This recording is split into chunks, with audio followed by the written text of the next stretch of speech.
angry. You put that anger out into the universe. Then you shouldn't be surprised when situations arise that make you angry. That is what you told the universe you wanted. God doesn't care. And it's so easy for anyone to understand this. It's not that difficult at all.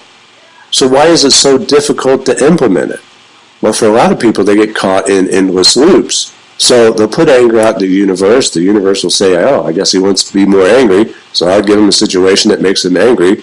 And it does. It makes them angry. And then they're putting that anger back out into the universe, and the divine has another order to fill, and on and on and on it goes.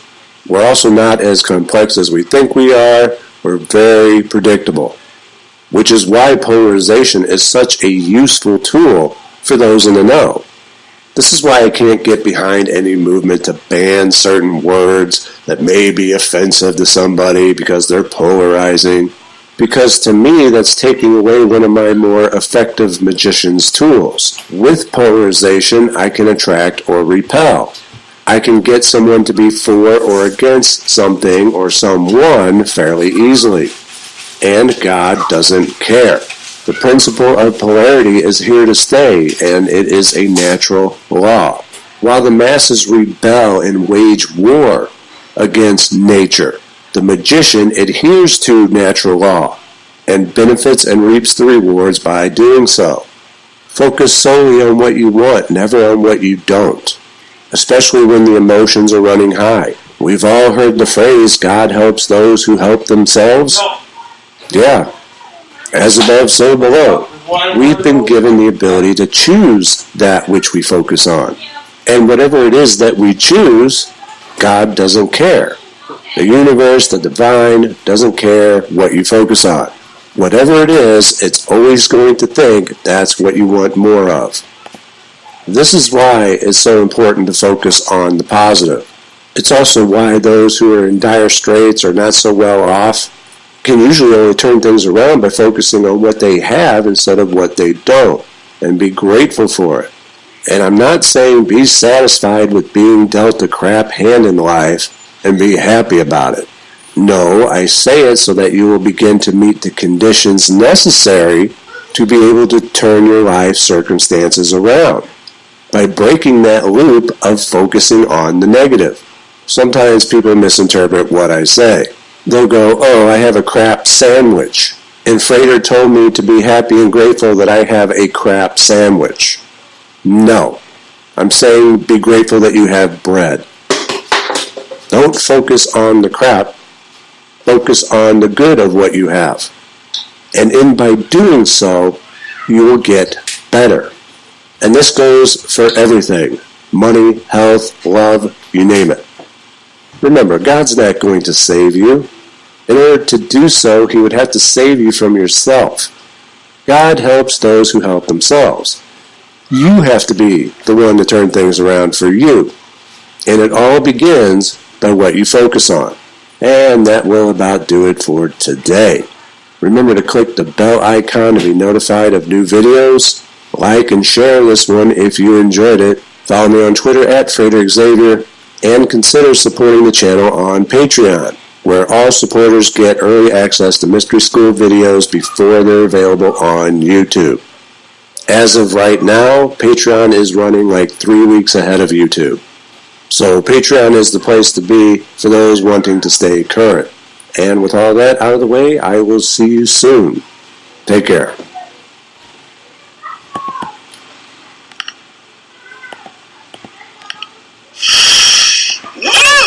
Breathing in that good-ass prana, baby. Are you trying to train your mind right now? Keep still, mind. Are you trying to control your mind? Well, this video is all about the art of controlling your mind to change your world. That's the question that came in. If you've got a question, deep divers, follow me on Instagram at Infinite Waters. Someone asked, Ralph, how can I control my mind to change my world? I am so intrigued about this. A lot of the times I have a very noisy mind full of clutter, and I really want to learn how to control my mind changed my world. Well, deep divers, after this video, you will have the tools to control your mind and change your world. And we ain't even had breakfast yet. Can I get a hello there? So, deep divers, let me share with you what's helped me along my journey control my mind to change my world. Now, you've heard of the term mind power. We know, all of us know, deep divers, when we put our mind to something, we can get the job done, right? If you put your mind to lifting up that car, you can probably do it in an emergency situation. So many cases have been documented of people having supernatural strength out of nowhere because it was a matter of life or death. So our mind has tremendous power. Why do we want to control it? Can you control it? Absolutely. I do it all the time. I haven't looked back since. Now, let's talk about what some great minds said about the mind. You had the playwright Shakespeare who said, "There is no art to find the mind's construction in the face." You had Osho, a great spiritual master, who said, "Your mind is a beautiful servant, but a dangerous master." You had Krishnamurti, phenomenal mind, who said, "It is only when your mind is free from the old that it can meet everything new, and that is joy." And you have Ralph Smart, who is telling you that your mind is nothing more than software programs. Slow motion this side. You see, our body, touch yourself right now. That's good. Your body is a biological computer. Our mind, which consists of thoughts and beliefs, is the software of the computer. Our eyes are the retina displays. So you can have the best computer in the world, but if you have viruses on that software, you aren't going to produce a whole lot. So, healthy mind, healthy body. And a lot of us know that sometimes our mind gets the best of us. Sometimes we lose control and our mind runs rampant, creates havoc, chaos, catastrophes start to happen. Oh my gosh, what's happening, Ralph? Well, it's about learning the art of controlling your mind. So, if we can realize and go back to ancient times in ancient Kemet or Egypt, you had the 7 Hermetic principles, which were really the secrets of life. And one of the principles was the principle of mentalism. And that states that all is mental. You see, everything you see around you, deep divers, everything man-made that is, right, came from someone's mind. It started in the mind, then it manifested outside. So our mind has tremendous power.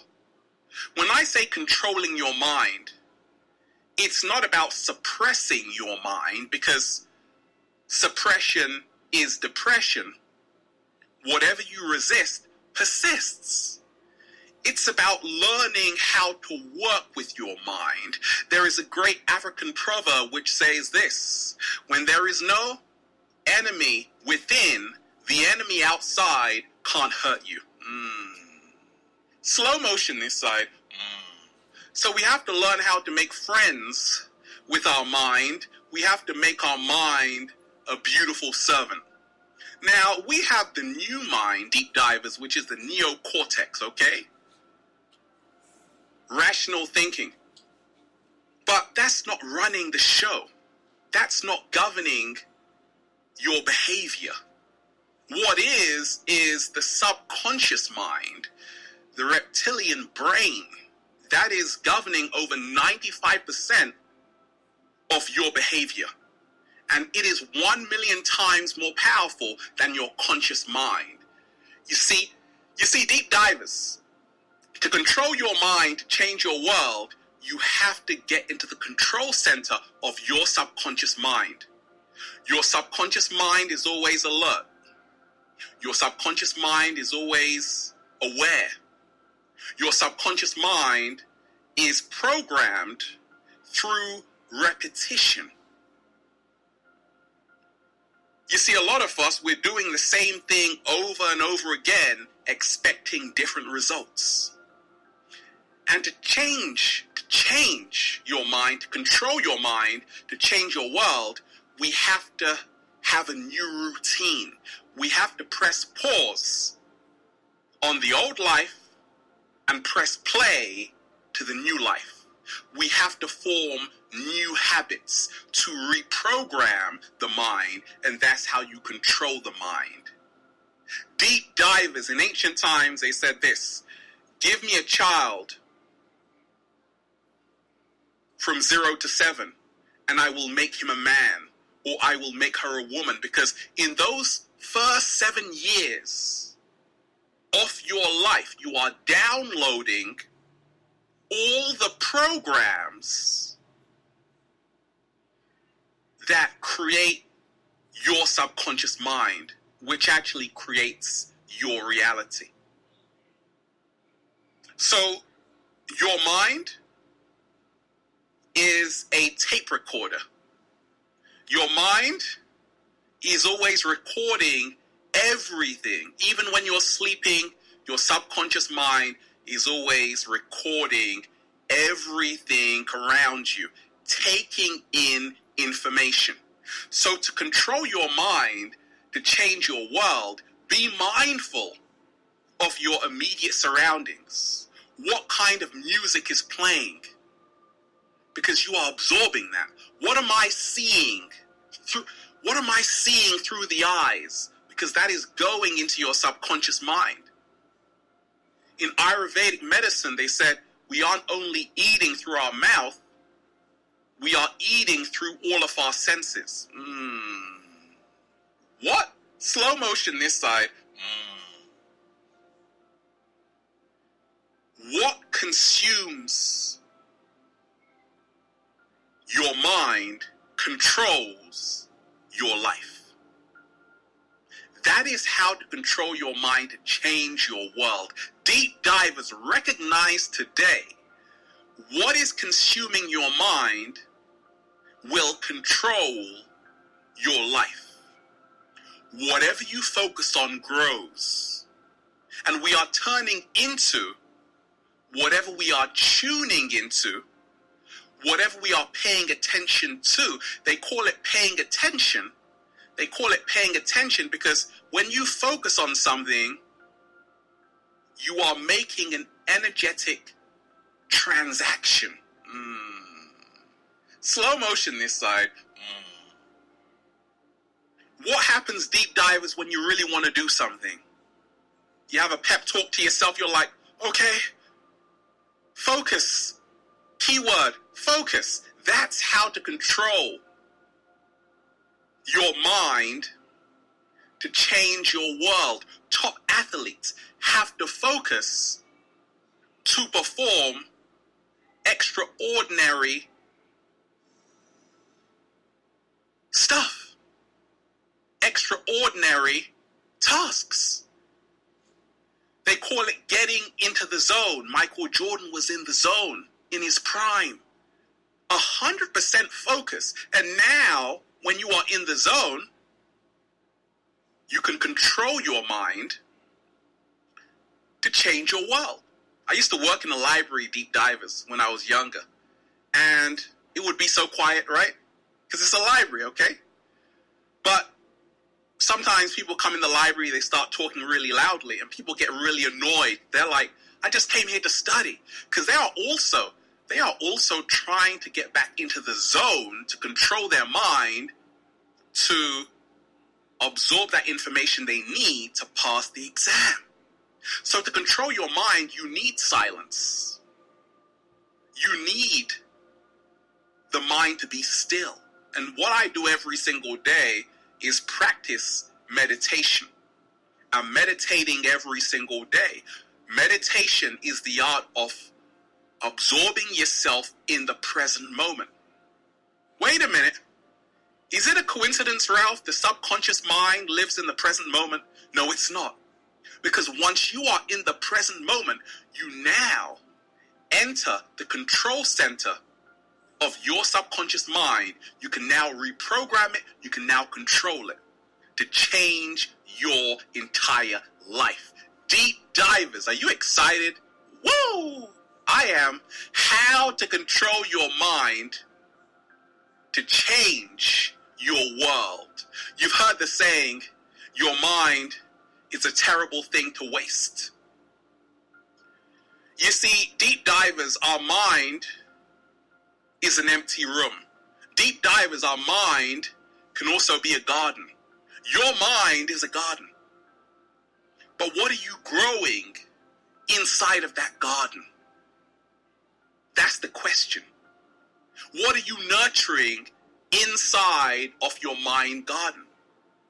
You see, how I learned how to control my mind to change my world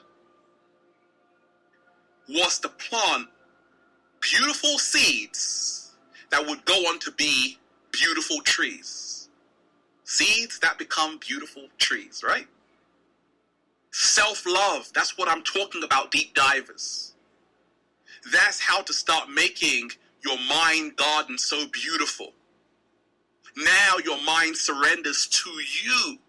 It doesn't run the show, it surrenders, it bows down to you. And now it is under your command. Slow motion this side. So it's all about what kinds of seeds you are planting. Are they seeds of positivity? Or are you sowing seeds of negativity? Deep divers, to control your mind, to change your world. Question all of the BS you have been taught. It is all BS. Once again, the first 7 years of your life is when you are conditioned and programmed in the matrix. So, you have to undo years of programming to control your mind to change your world. If you can realize this, deep divers, I question my BS.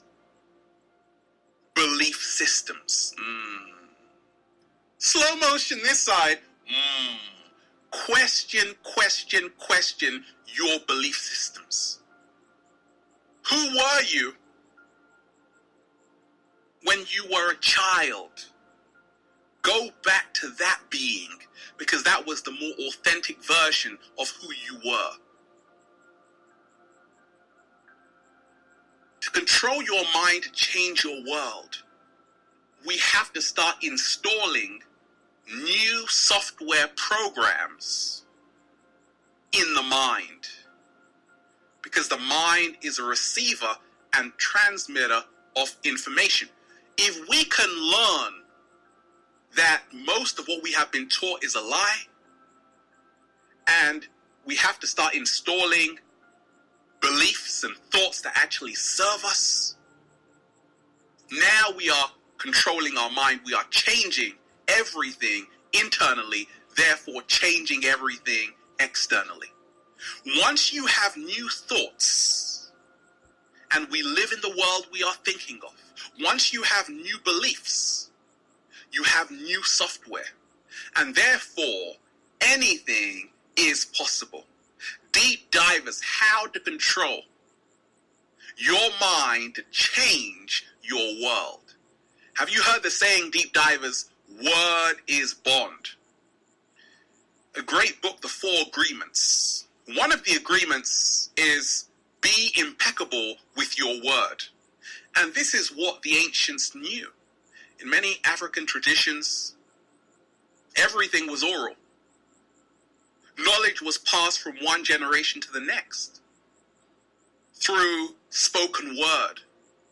So you had to have a good memory. But more so, you had to be a man or a woman of your word. Because in the beginning was the word. Slow motion this side. Words influence our thoughts. Words help shape our reality. So, to control your mind, to change your world, start using more uplifting words when you're talking to yourself in the shower. That's right. Stop trash talking yourself. Stop blaming yourself for something you did 3 years ago. It's already over. Start loving yourself today. Start accepting yourself today. Start realizing you have the whole of your life ahead of you. You see, words can heal or words can hurt.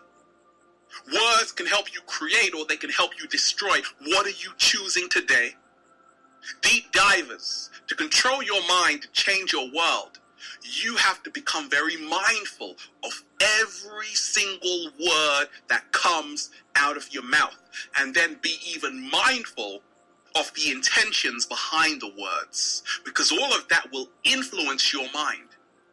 Deep divers, how many times have you said this to yourself? When you're in a really difficult situation, a trying time, you're like, you can do it. I remember deep divers. When I was younger, running the 400 meters, I had supporters on the sideline saying, Ralph, go, go, go.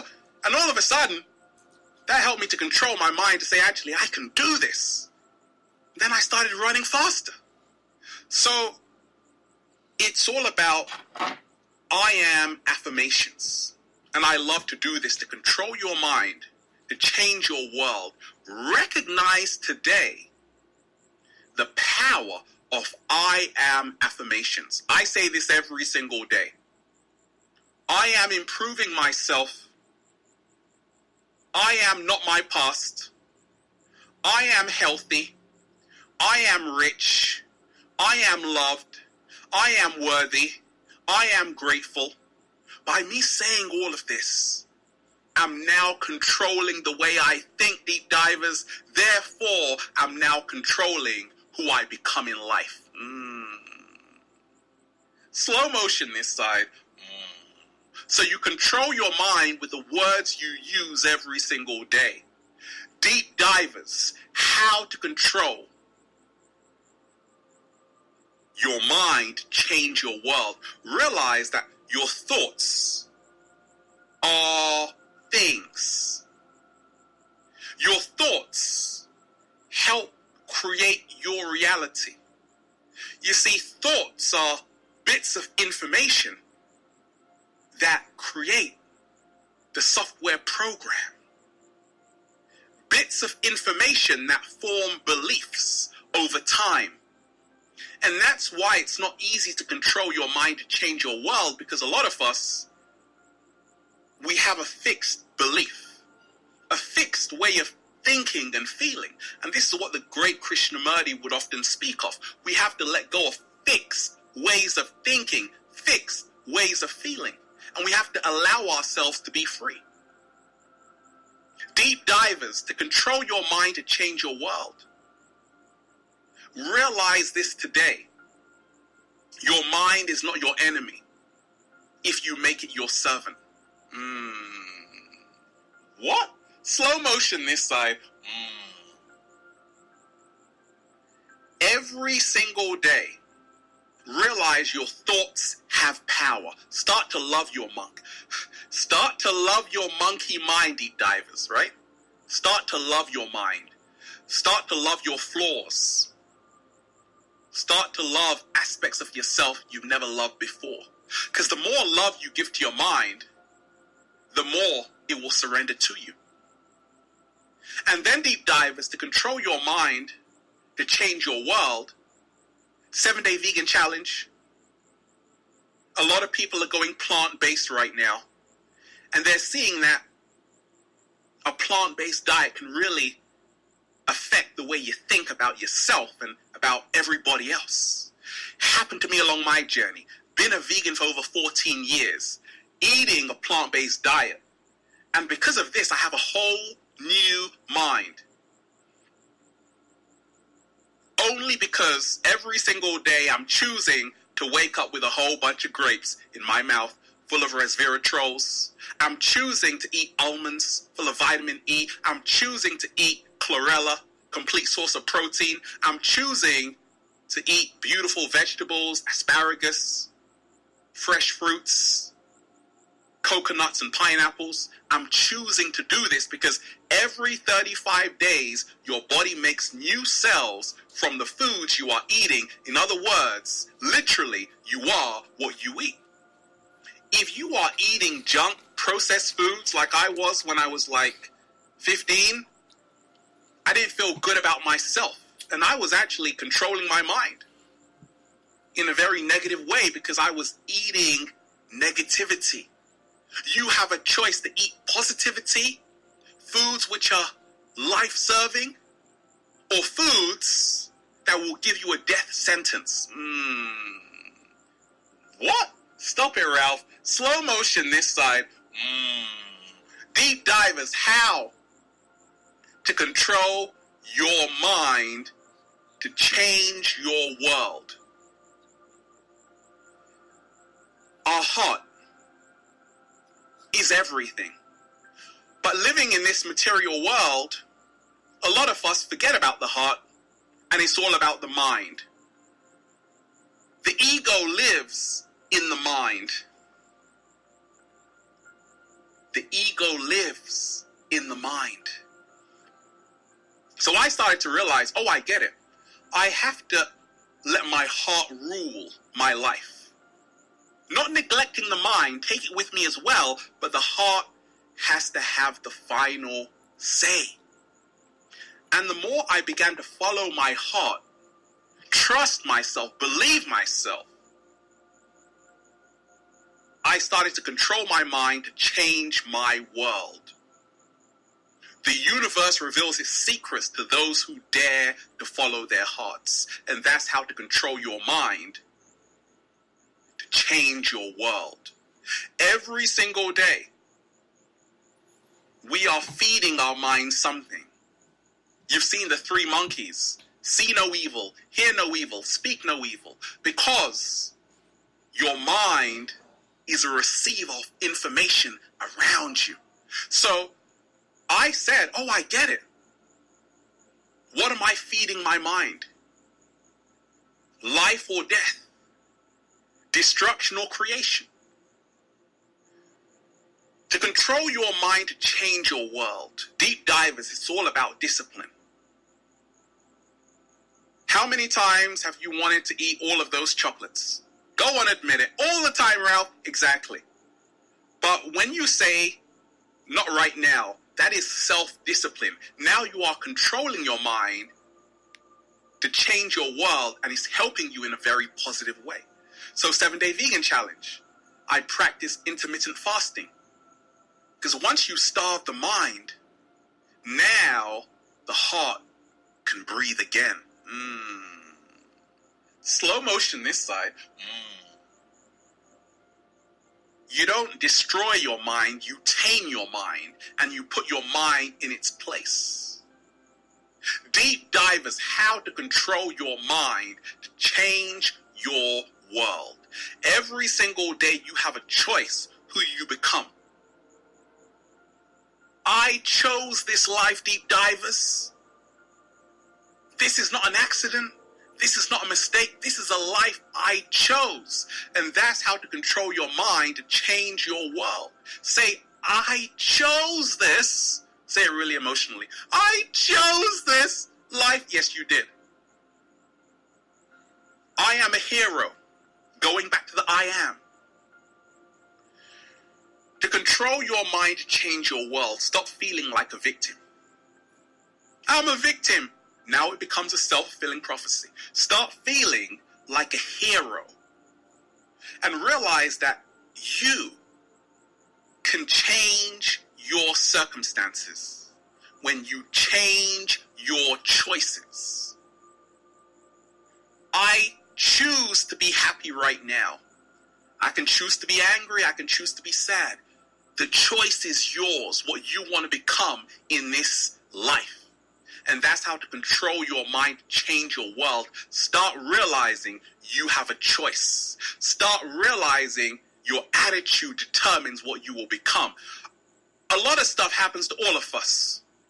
Goodness gracious, including the cat down the road. But all of our attitudes are totally different. Let me repeat that. A lot of things happen to all of us. Sometimes they're exactly the same things, but our attitudes are different.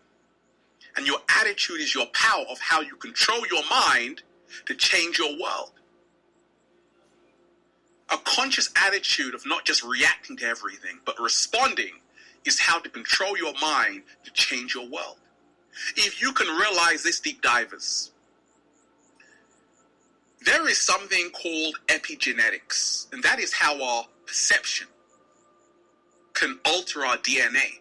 Our beliefs can alter our DNA. Our thoughts can actually alter our DNA. So the old science was that, hey, your genes are programmed already, you can't do anything about it. No, the new science, the new biology, you got the great Dr. Bruce Lipton. The biology of belief is showing us the secret of epigenetics, that actually our beliefs can shape and change our DNA structure. Positive emotions impact the DNA in a very positive way. Negative emotions impact the DNA in a very negative way. So, your environment can shape your mind, can control the way you think. Once again, if you are in a loud environment, because the mind, at its default, is an empty room. But if there's loud music playing, people screaming, yelling, all of a sudden you can't concentrate, you can't focus, you can't control your mind the way you want to change your life. However, if there is silence, if you can actually hear yourself, well, deep divers, you are going to change everything. So realize the power of your environment. Many times we know where we're living is not serving us. So you can move, you're not a tree yet anyway, right? Go to a new environment that can really nurture you, that can really help you grow. And that's how to control your mind to change your world. Deep divers, what helped me along my journey to control my mind, to change my world, was new friends. I keep my circle real small. I don't want no trouble. I don't want a lot of friends. Why? Because it's not about having quantity. It's about having quality. We become like our 5 closest friends. We become like the people we are surrounding ourselves with most often. Oh, everybody's looking at their friends right now. You're looking a bit shaky, baby, right? Because once again, to control our mind, to change our world, we have to start controlling who's in our ear. Do we have people who are doubting us? Do we have people who are abusing us? Do we have people who are manipulating us? Because all of that is controlling your mind in a very negative way. But if you have loving support around you, a beautiful partner to encourage you and massage your toes, yes, they can't forget about that. Now, all of a sudden, you're changing the way you think. Now you're changing your life. Deep divers, choose your friends wisely. To control your mind, to change your world, what's helped me along my journey is perception. Perception creates reality. So every single day I'm looking for a new perception. A new way to see things, because the way you see things are the same way things see you. If you can realize this, deep divers, change your perception, and this changes your reality. How do we change the way we see things? We allow ourselves to not judge things. So we can now be a child again and see things in a very simple and pure way. Stop judging everything, and now the mind is still. Now you can control your mind. Now you can control your mind in any way you want. Have a new perception from a new experience. There is something called neuroplasticity, which is the science of how our brain changes based on our experiences. So if you are introducing more positive experiences, if you are introducing more positive experiences in your life, you will now change your life for the better. But also, it starts to change your brain. You are now rewiring your entire brain because of new experiences. But if you keep reliving experiences which aren't serving you, you now become a prisoner of your mind, but also you reinforce certain wiring in your brain. So realize your brain changes based on your experiences, and that's how to control your mind to change your world. Learn something new today. Challenge yourself. Put yourself up to the test. You can do it. Learn. Read a new book. Go to a lecture. Increase your knowledge to control your mind to change your world. Ever read something that you didn't think was possible? Now you're like, actually, it is possible. You've seen all the research, and now you get the placebo effect running around you, and you're like, actually, I can do it. Because you installed new software, new beliefs, and now you got a new result, a new reality. And that's how to control your mind, to change your world. And deep divers, once you do that, well, you'll just say, feels so good to be alive, baby. I'm coming, my CC. Whoa, I think we need a little 15-minute power nap or something. Woo! Breathing in that good old prana, baby. Shout out to everybody who's been getting the wonderful good ass prana at ralphsmart.com/close. Check out the new book on Amazon, Feel Alive by Ralph Smart. Get daily inspiration. Stay down here, I won't bother. I'll do it later if I can. If you've got a question, follow me on Instagram right now at Infinite Waters. Deep divers, whatever you focus on grows and will become your reality. Have a beautiful day, deep divers. You are appreciated. Infinite Waters, diving deep once again. Stay well, stay healthy, peace. You are turning into whatever you are tuning into. What are you tuning into right now? You are turning into me. Alright, ladies and gentlemen, hello and welcome back. Big shout out to everybody listening. Looking at my stats, I don't think it actually told me or had anywhere where it said how many people actually have listening to me total. But I mean, I could divide the amount of videos I have by the total downloads and views and chime up with a rough estimate, but what the fuck's the point of that? I don't really take stake in that, but because the higher package I got tells me a little bit more about a little bit more, one of the selling points, I guess, a little more info and data about your fan base or people and what devices they use and where they're listening to you from, whereas the $7 package just basically gives the ad revenue and a little bit of options on how to do a few things, but nothing as near as many options I have now, which there's still some more to unlock, and you have to go up to a business package or whatever after that, but I don't need that, not at the moment anyways. If people start messaging me and giving me things to put on the air and shit like that, that'd be sick. I'm not trying to pressure anybody to do anything I'm not comfortable with, or even lie or make shit up. Hey baby!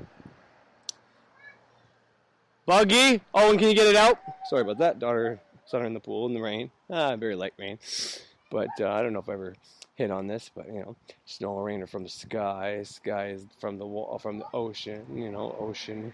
It's kind of like air to fish is, and it's one of the elements. So, and if I'm putting your feet on the ground helps ground you and neutralize you and give you negative energy or pull the negative energy out, one or the other. And if running water hitting the ground creates negative ions, well, then the rain is not. I mean, unless it's really fast rain, but it could be argued that whenever it is raining outside, it's basically the gods or nature, Mother Nature, Gaia. She's got too much positive energy. If people are finding it's raining too much, well, maybe we have too much positive ions in the air with Wi-Fi and shit like that. And if it's raining more and more and more and more, well, then maybe it's because the Earth needs to be neutralized or grounded. And it gives you a whole new spin on the Great Flood. If everybody's way too positive, and by positive, I don't mean positivity. I mean like positive ions, the ones that create the cancers, the ones that do the bad things, basically. There's too much energy in the air. Well, all these people claiming doomsday shits are going to happen. Well, maybe there's something to that. Maybe it's not necessarily like gods or God raining on us to kill us. It's just the Earth has to have so much water come down on it to neutralize it, because like Bert said, where the ocean meets the sand, running water creates negative ions. Your shower, that's why if you take a shower you can sometimes feel better. Negative ions, even with the dead water coming out of your taps, the running water hitting the ground, that's where your water, your hydroelectricity comes from. It's creating negative ions. Those negative ions are very similar or the same as the negative ions creating electricity in your wall. Point is, ladies and gentlemen, being outside in the rain can have a profound effect on you. And in my learned opinion, it's one of those as above, so below concepts for, if all this 5G is actually getting released and there's actually a bunch of shit in the air, well, it would make sense that Mother Nature is going to say, these things are foreign, these things aren't supposed to be here, or everything is too positive, there's too much positive ions in the atmosphere, not enough negative ions, and to take care of us. And well, maybe not us. She probably gave up on most of us, except for the ones that want to help and understand that we don't know everything and all that. The ones that are going through initiation and the awakening. But I mean, the trees and the plants and the animals. She wants to take care of them, and she is going to rain down a whole bunch of negative ions to protect and heal her creation.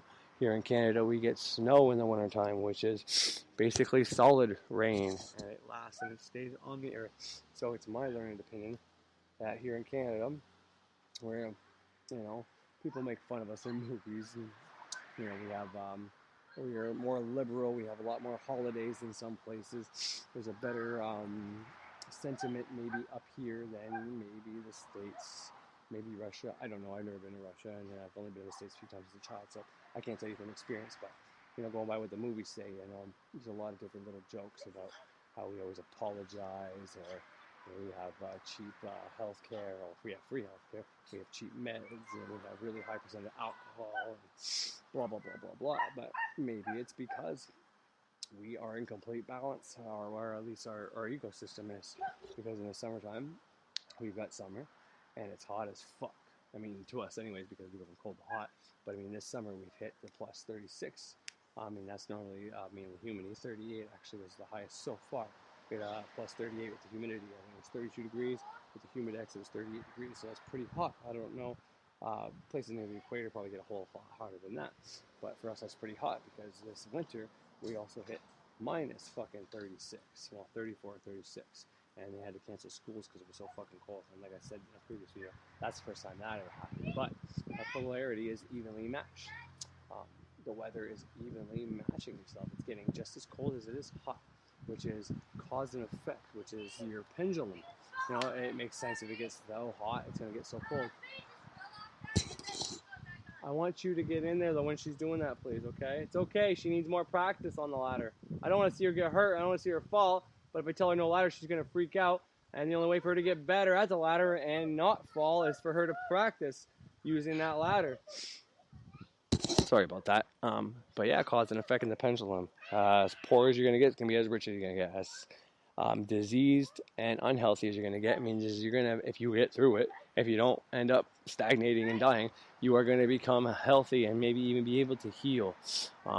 It's everything is the same. So yeah, your temperature is a great polarity or duality or whatever you want to call it example, because it goes below zero and it goes above zero. Zero is the neutral point. It's most people that I know like fall and they like spring because it gets warm enough, but it's comfortable to sleep at night and in the mornings. And if you want to play a sport, you get just enough sweaty and not too sweaty where you can't do anything, and friction and people aren't so hot that they freak out, shit like that. You don't have to heat your house, you don't have to cool your house. It's perfect. It's zero.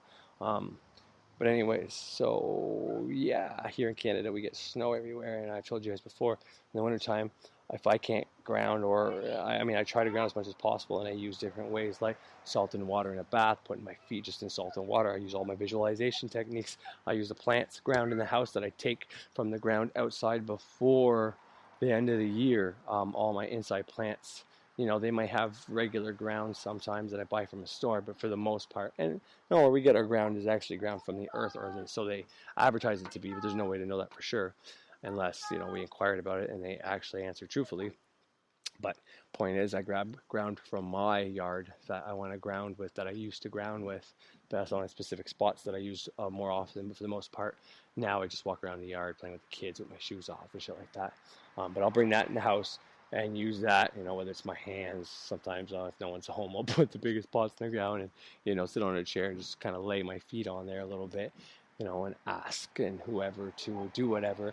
But on mild enough days or intense days, like with my attitude wise, I will literally go outside. I'll keep my socks on though, but I'll go outside and I'll put my socks on top of the snow, whereas my backyard would be, in a specific spot, and I will do it for as long as I can. And it's a great way for me to practice my breathing. Wim Hof is a man, I think he's originally from Brockville. And he's got Russell Brand and a whole list of celebrities, actors, actresses, people in the public eye and a bunch of other people. And he teaches breathing techniques in cold water and shit like that. But you should check him out. I might put some clips on here at one point of him. But yeah, speaking of clips, you just heard of Ralph Smart. What are you looking for? I don't think there's any out here, bud. She's fine. You're fine. Just push her hair back behind her head so she can't get in her face. And if she really freaks out, I'll stop and I'll go get it. But put it behind her head. She's fine, see? But anyways, just before I hit the Ralph Smart things that you just heard, that's what I'm talking about, perfect balance. I'll even stand on the snow. But to me, for here in Canada anyways, I don't know if it helps keep us balanced or if it's because we need more balance. In the previous... Well, actually, I didn't play this video, but there's a video actually it's in a playlist on my thing. I'm going to add all the playlists about Agartha and Inner Earth and Hollow Earth on there. And likewise, any other video or clip I played, I'm going to add it to my YouTube channel.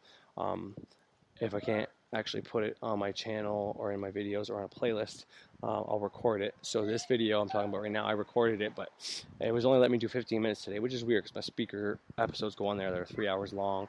And I've actually recorded myself for longer than 15 minutes and uploaded to YouTube. But when I tried to record the full hour of this and put it on YouTube, it said I can only do 15 minutes at a time. So it might have been the file format. It's only supported 15 minutes at a time. I think that's exactly what it is, but I could be wrong. But anyways, point of the story is... Shit, where the fuck was I going with that? Oh yeah, it doesn't matter.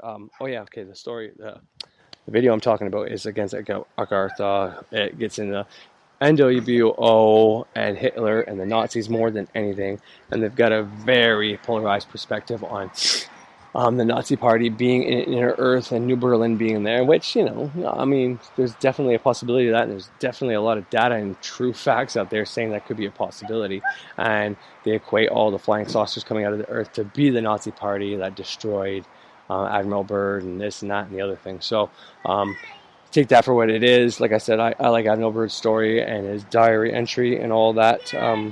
But could they be putting this out there to scare you from a hollow earth? So, as much as they're going to deny hollow earth, that is the main part. If people start believing it and they do have to actually fess up to there being a hollow earth, 2 holes in the entrance. Well, the best story would be, okay guys, I'm sorry we lied, but we were just protecting you because the Nazis have been there, the crazy fuckers from World War II that we've drilled in your head that are the worst, and they want to kill everybody unless you have blonde hair, blue eyes, and they hated the Jews and this and that and the other thing. They're in there, so stay out of there. And because they've been there for so long, and there's an actual inner earth civilization down there, and they got one of their spaceships and they reverse engineered it and figured out a way how to use zero gravity fucking technology to fly, this and that and the other thing. And basically, to me, it would just be a big fucking scare tactic. To me, and I even wrote this on the part 4 of the video on my channel, because it was an hour long, so 4 15-minute installments. And I actually wrote this, what I'm about to say next is, to me, it's more likely if Hitler, the Nazi Party, and all those motherfuckers found the center of the earth, found Agarthan people, found these beings that I refer to as the next step of our civilization, because it's assumed that Lemuria and Atlantis, whenever the flood happened, everybody who was worth saving or who was enlightened enough or knew about it got saved, got up in a ship and went there. The Mayans, the Mesopotamians, some Vikings, a whole bunch of different tribes around the world that just vanished, technically went there, and they have high spirituality, high spiritual growth. And now they're telling us that the Germans got sucked up in these vehicles that were probably driven by their own, and they went in there to hide after the World War II. And to me, I don't know, but it doesn't follow the same trend. There's something wrong with that story. If everything else that goes and lives in there is somebody who evolved spiritually or who was an advanced being, went in there for shelter, was accepted by whoever was in there, because Mother Earth had to rain down a whole bunch of neutrality and negative ions to balance out the positive ions.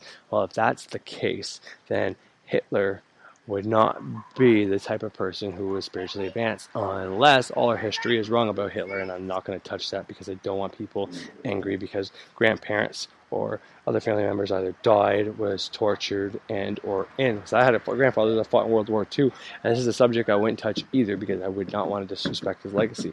I didn't know him much, I didn't speak to him much, but speaking to my mother, she said when he came back from the war, he was very different. She still loved him. They still had a bond, but he would never talk about the war, and there were various things that when she would talk about it, and he was on the front lines, but he wasn't a soldier with a gun. He was a carpenter. He worked for CN his whole life. He built cars, all this. So he was a very skilled tradesman. But his main job, among other things, was building bridges for the soldiers to go across. So they get to a certain point. This is how it was described to me. But they'd get to a certain point, and there'd be a waterfront, so they'd be fighting, shooting. Sometimes they wouldn't be fighting and shooting. They could just chill out and be soldiers posted to protect him and the other guys building stuff and all that. But so yeah, he was pretty much close to the front. Sometimes they had to build bridges under fire and shit like that, or in between fire. And so he's seen some things. And there's a lot of horror stories about our troops, the American, Canadian troops, the England troops, going places when they actually won, and raping and killing women and all that. There's both polarities. On the German side, we're told that the Nazis did all those things, as well as ripping fucking gold out of their teeth, all the fucking fillings out, silver, gold, whatever they're made out of, shit on their fingernails. Japanese as well. We had the Justified Ballman, them with a nuke, so Pearl Harbor, all that fucking scenario. So my point is, there's winners and losers on both sides, and to me, the only thing that should matter is the casualties that actually were suffered, and not all the other bullshit.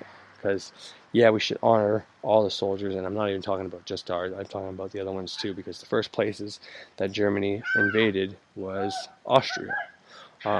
Austria was opposed to them, and this is what I learned. So just take my knowledge and don't take my opinion, because I don't have an opinion. I'm very neutral in this, because with all the information out there, it's very hard to know what actually happened during World War II. The more I look into it, it's, if Hitler did go to Inner Earth, well, to me, if he's as bad as we were taught, then he went to Inner Earth because he was guided there by a higher power, by his guides or whatever, so he wouldn't do harm. I learned about Hitler. I learned about the fact that Hitler was a very good, strong strategizer. However, sometimes, the opiates and the methadone plays into this, because there's times where Hitler could have won the war, and he called his troop back. He had the enemy overpowered and was about to beat people. Now, this is not towards the end, this is towards the beginning, and he would call them off. And, people chalk this up to going through withdrawal because on the opiates or not being completely sane. But to me, that would mean one of two things. It was mainly a distraction. He didn't want to harm as many people as possible. Okay, we got to Antarctica. Okay, we got all these flags around Antarctica to claim our land, or we already started building, or this whole thing was just a big diversion for a whole other plot, or it's not actually real, and they're just trying to make him sound crazy. But either or, the point is, the story that we know is probably got some real facts, and it's probably mostly made up. And like I said, I'm not saying out of disrespect. I know what happened. I've seen it. But I mean, there's things about World War I and the United States, the Civil War, being just, generals on both sides going to the same school. And they're all like architects and shit like that. Meaning there's a whole bunch of demolition to demolish a bunch of old buildings from an older civilization that they didn't want people to know about. Except for places like, the Washington Monument, the D.C., specific places, bridges, Statue of Liberty is on top of a big fucking star. The star is very important in magic. The star has been very important to a lot of people. The Nazi symbol is an older symbol. After the Nazi Party adopted it, but there's flags. I can't remember the place, but there's a flag in this world today. Their flag has the Nazi symbol on it, but you don't hear about them. You don't know about them too much. And that it symbolizes many things. But one of the meanings is like a propeller. It looks like a propeller. Propellers normally have 5 things on it, which once again is a play on the star, the propeller, the star. If you look at your ceiling fan, most of the time it's got 5. You saw my clock, it's got those 5 fucking dots on it and a circle around it. Your fan belt in your car, for a boat, all these things that make transportation possible. Our wheels, your rims, normally any rim. Looking at my neighbors' rims across the street right now, and what do you know? The rim is a circle. It's a black wheel with a circle with a fucking silver fucking star in the middle. 5 fucking points. So the point is, the Nazi symbol is initially a propeller. But even if you take a swastika symbol and you look at some of the Third Reich symbols or the Vril Society symbols with the fucking knife going through it, well, now you got those 4 sides. Right, the 4 sides of the propeller, and then you got a line at the top and the bottom, which is kind of like the 6-rayed star, kind of like we do in our banishing. But anyways, I think if Hitler was a bad guy, he got lured there, thinking he was going to find refuge and all that, and he either got healing or absorbed and reincarnated as they would. And all the stories about Abner Bird and the fleets being lost and all that, once again, that's either a fake story that may scare you away from Hollow Earth if we ever find out the truth about Hollow Earth, or people of Hollow Earth, if they're about to be discovered, there's indigenous tribes out there apparently that are willing to protect these places because they know they're holy. So it is what it is. I'm not going to go as far as say that maybe even 1,000 people that were lost in that mission actually got to enter Hollow Earth, and the damage was done to the fleet and all that. So I'm a can go back and say, you know what, guys, we saw resistance, blamed it on the Nazis, but really he just didn't want anybody to go to that holy place, and then he really delivered the real message. But there's no way to know. It's all speculation. Hey, baby, what's up? What's wrong with Owie? What does he want? What's up? Uh-oh. What did you do? I didn't do nothing. All good. Please? No, that's Daddy's knife. Please? No. Please? Okay. Yeah.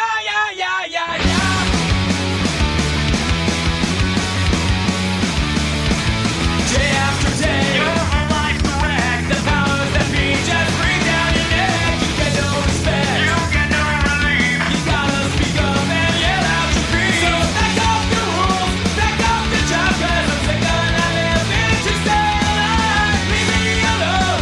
I feel alive. I don't wanna be controlled. It's all I want. It's all I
just laughed it off, but it's all okay.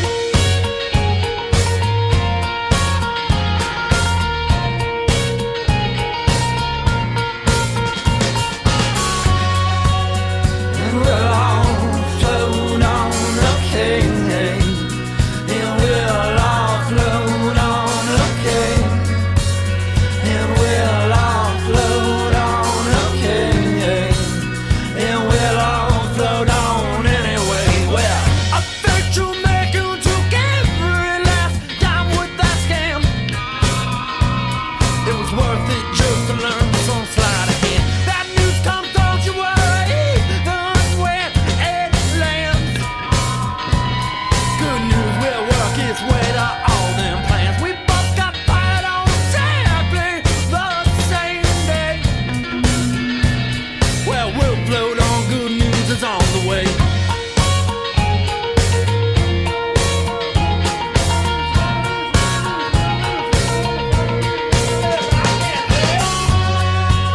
And we'll all float on, okay. And we'll all float on, okay. And we'll all float on, okay. And we'll all float on, alright. Already we'll all float on. Now don't you worry, we'll all float on, alright. Already we'll all float on, alright. Don't worry, we'll all float on.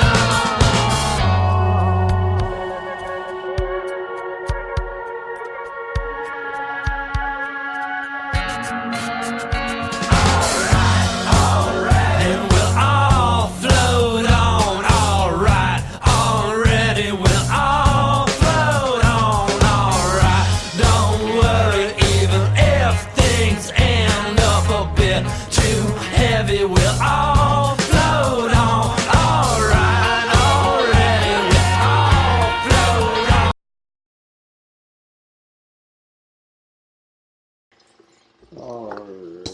Alright, and I'm back, ladies and gentlemen. Thank you for that. Sorry about that. So, anyways, I was on Hitler, but I'm gonna end the Hitler talk and all that.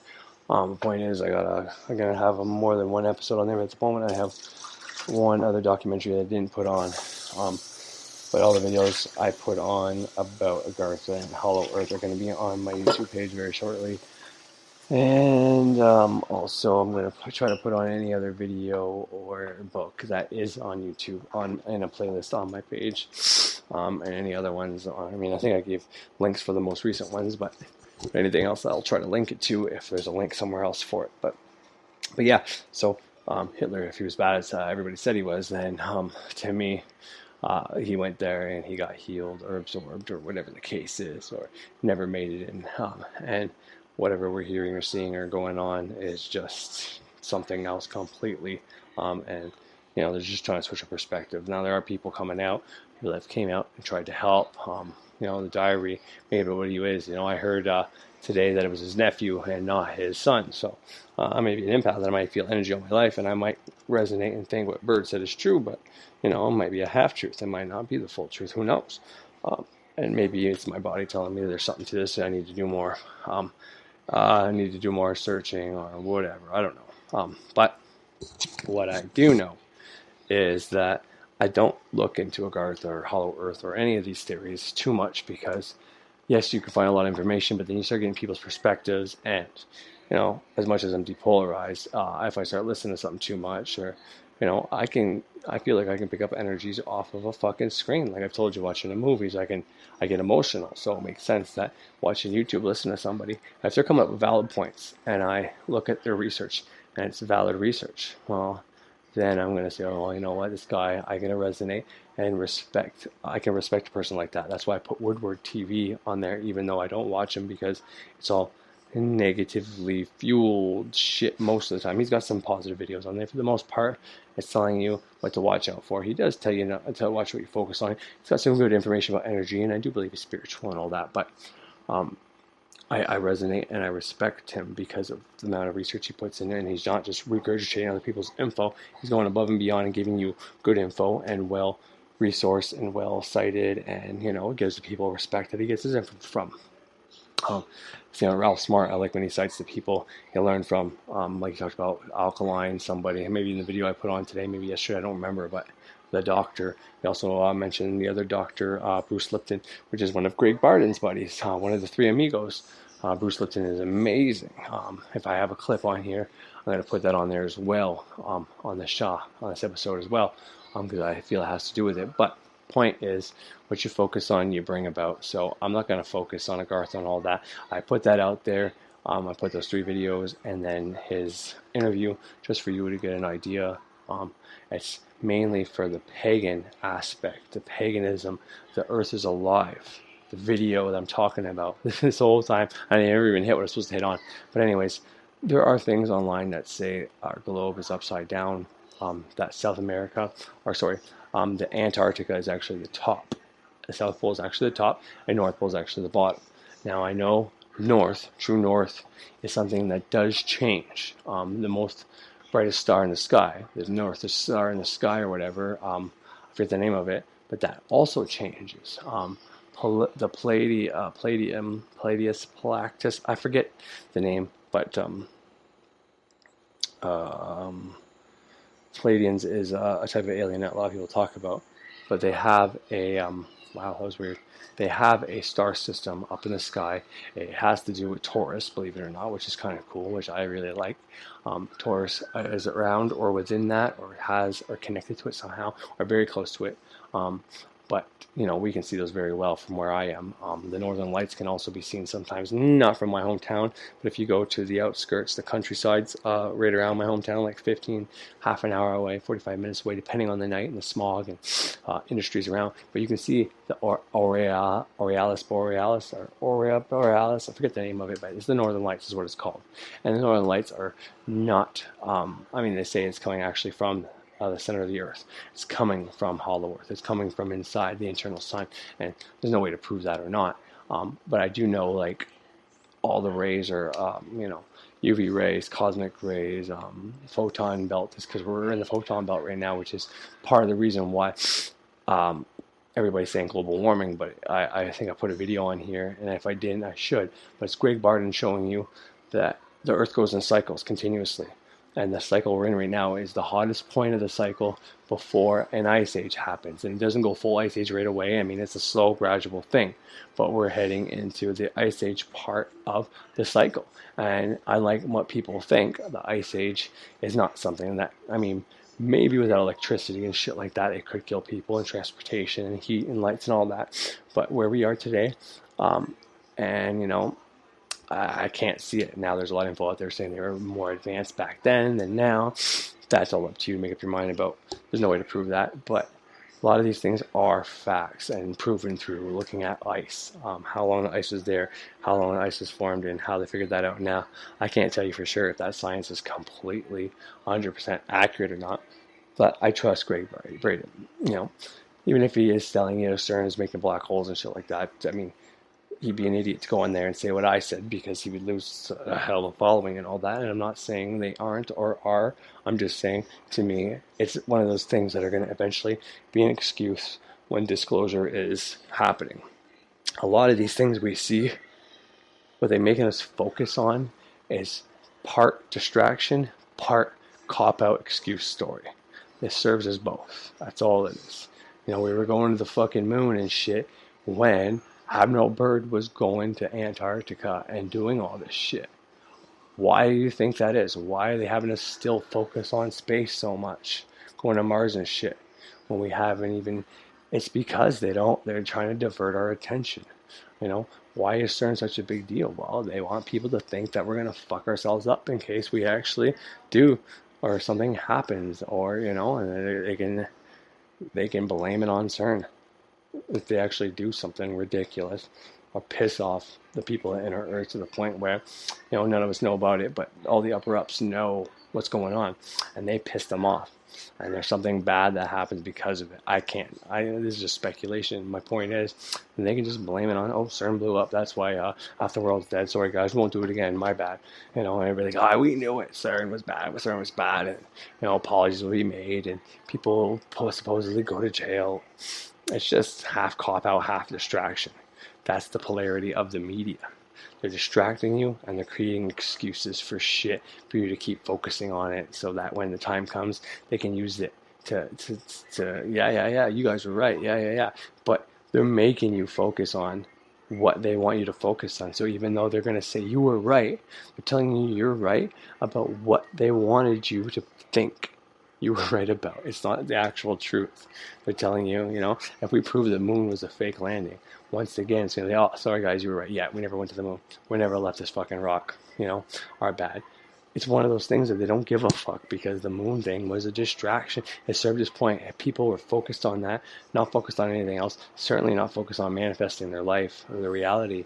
They were focused on something that made them focus on. And once again, people believe in the moon landing, people don't believe in it. People believe in Christ and don't believe in Christ. People believe in magic, people don't believe in magic. It's the polarity. When the true thing is, it doesn't have to be magic that you change your life with. It's a system that works, but it doesn't have to be this.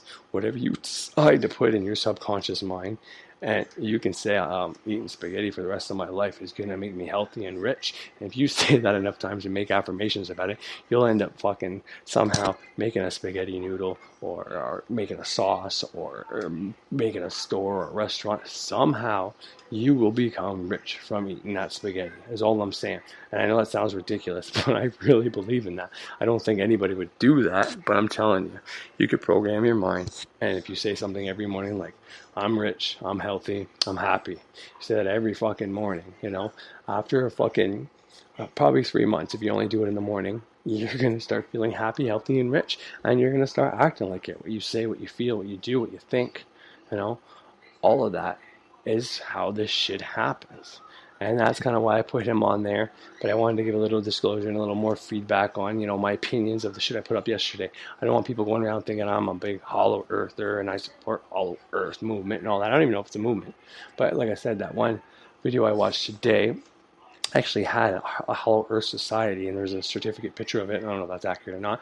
Point is, there's been a lot of research done on it. There was a lot of groups of it, and it's all been hushed and it's all been forgotten about. It's another one of those things like witchcraft, like magic, like all of these things that have been hidden from us.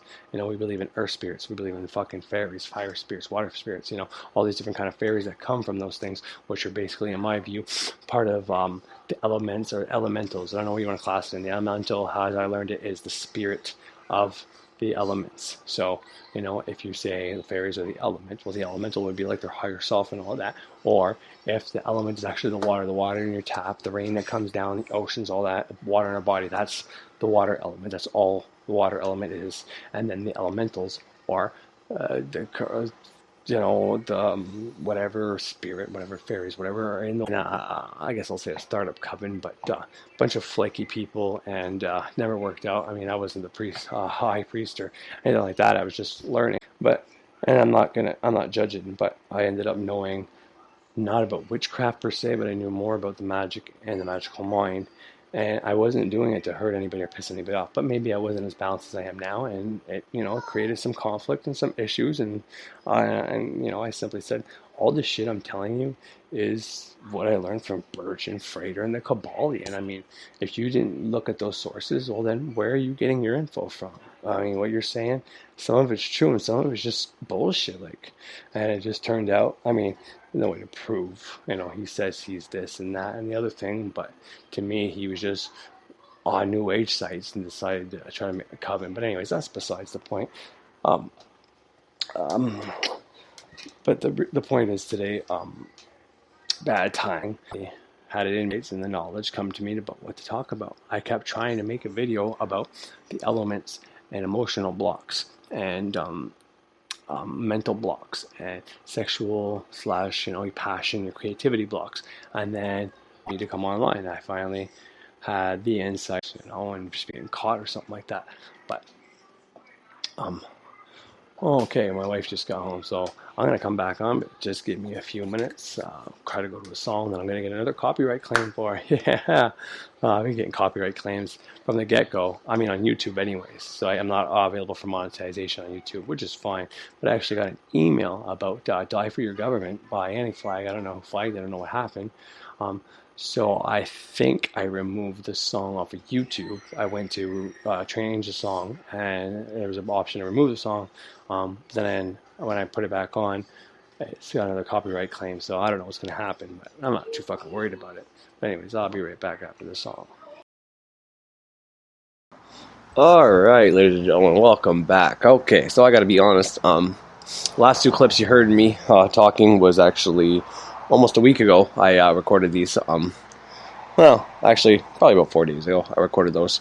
I just came back from a 3-day camping trip, so if you're wondering why I was gone, that's why I was gone. No Wi-Fi, and we don't, when we camp now. We have movies on our cell phone, Netflix and all that are downloaded, but we try to keep the phones off and away from us while we're there. I get my family on board to use this as a spiritual soul kind of cleanse, because if they're not going to cleanse with food, understand that there's more ways you need to cleanse than just with your food and just with your drink. Your food comes out of your digestive tract, which is a whole different thing from where your liver and your bladder and all that controls your water. Now you also have a blood system, right? That has to be cleaned out, which is where your breath comes in to clean that out. Breathing through your nose only. Just breathing in and out through your nose. Something I learned in grade school. That cleans out your blood every time you breathe through your nose. In and out through your nose is cleaning your blood. And that's how you go about doing that. It also helps if you don't put drugs, different toxins in your body. And the other way would be, taking a page out of Franz Barden, Initiation into Hermetics.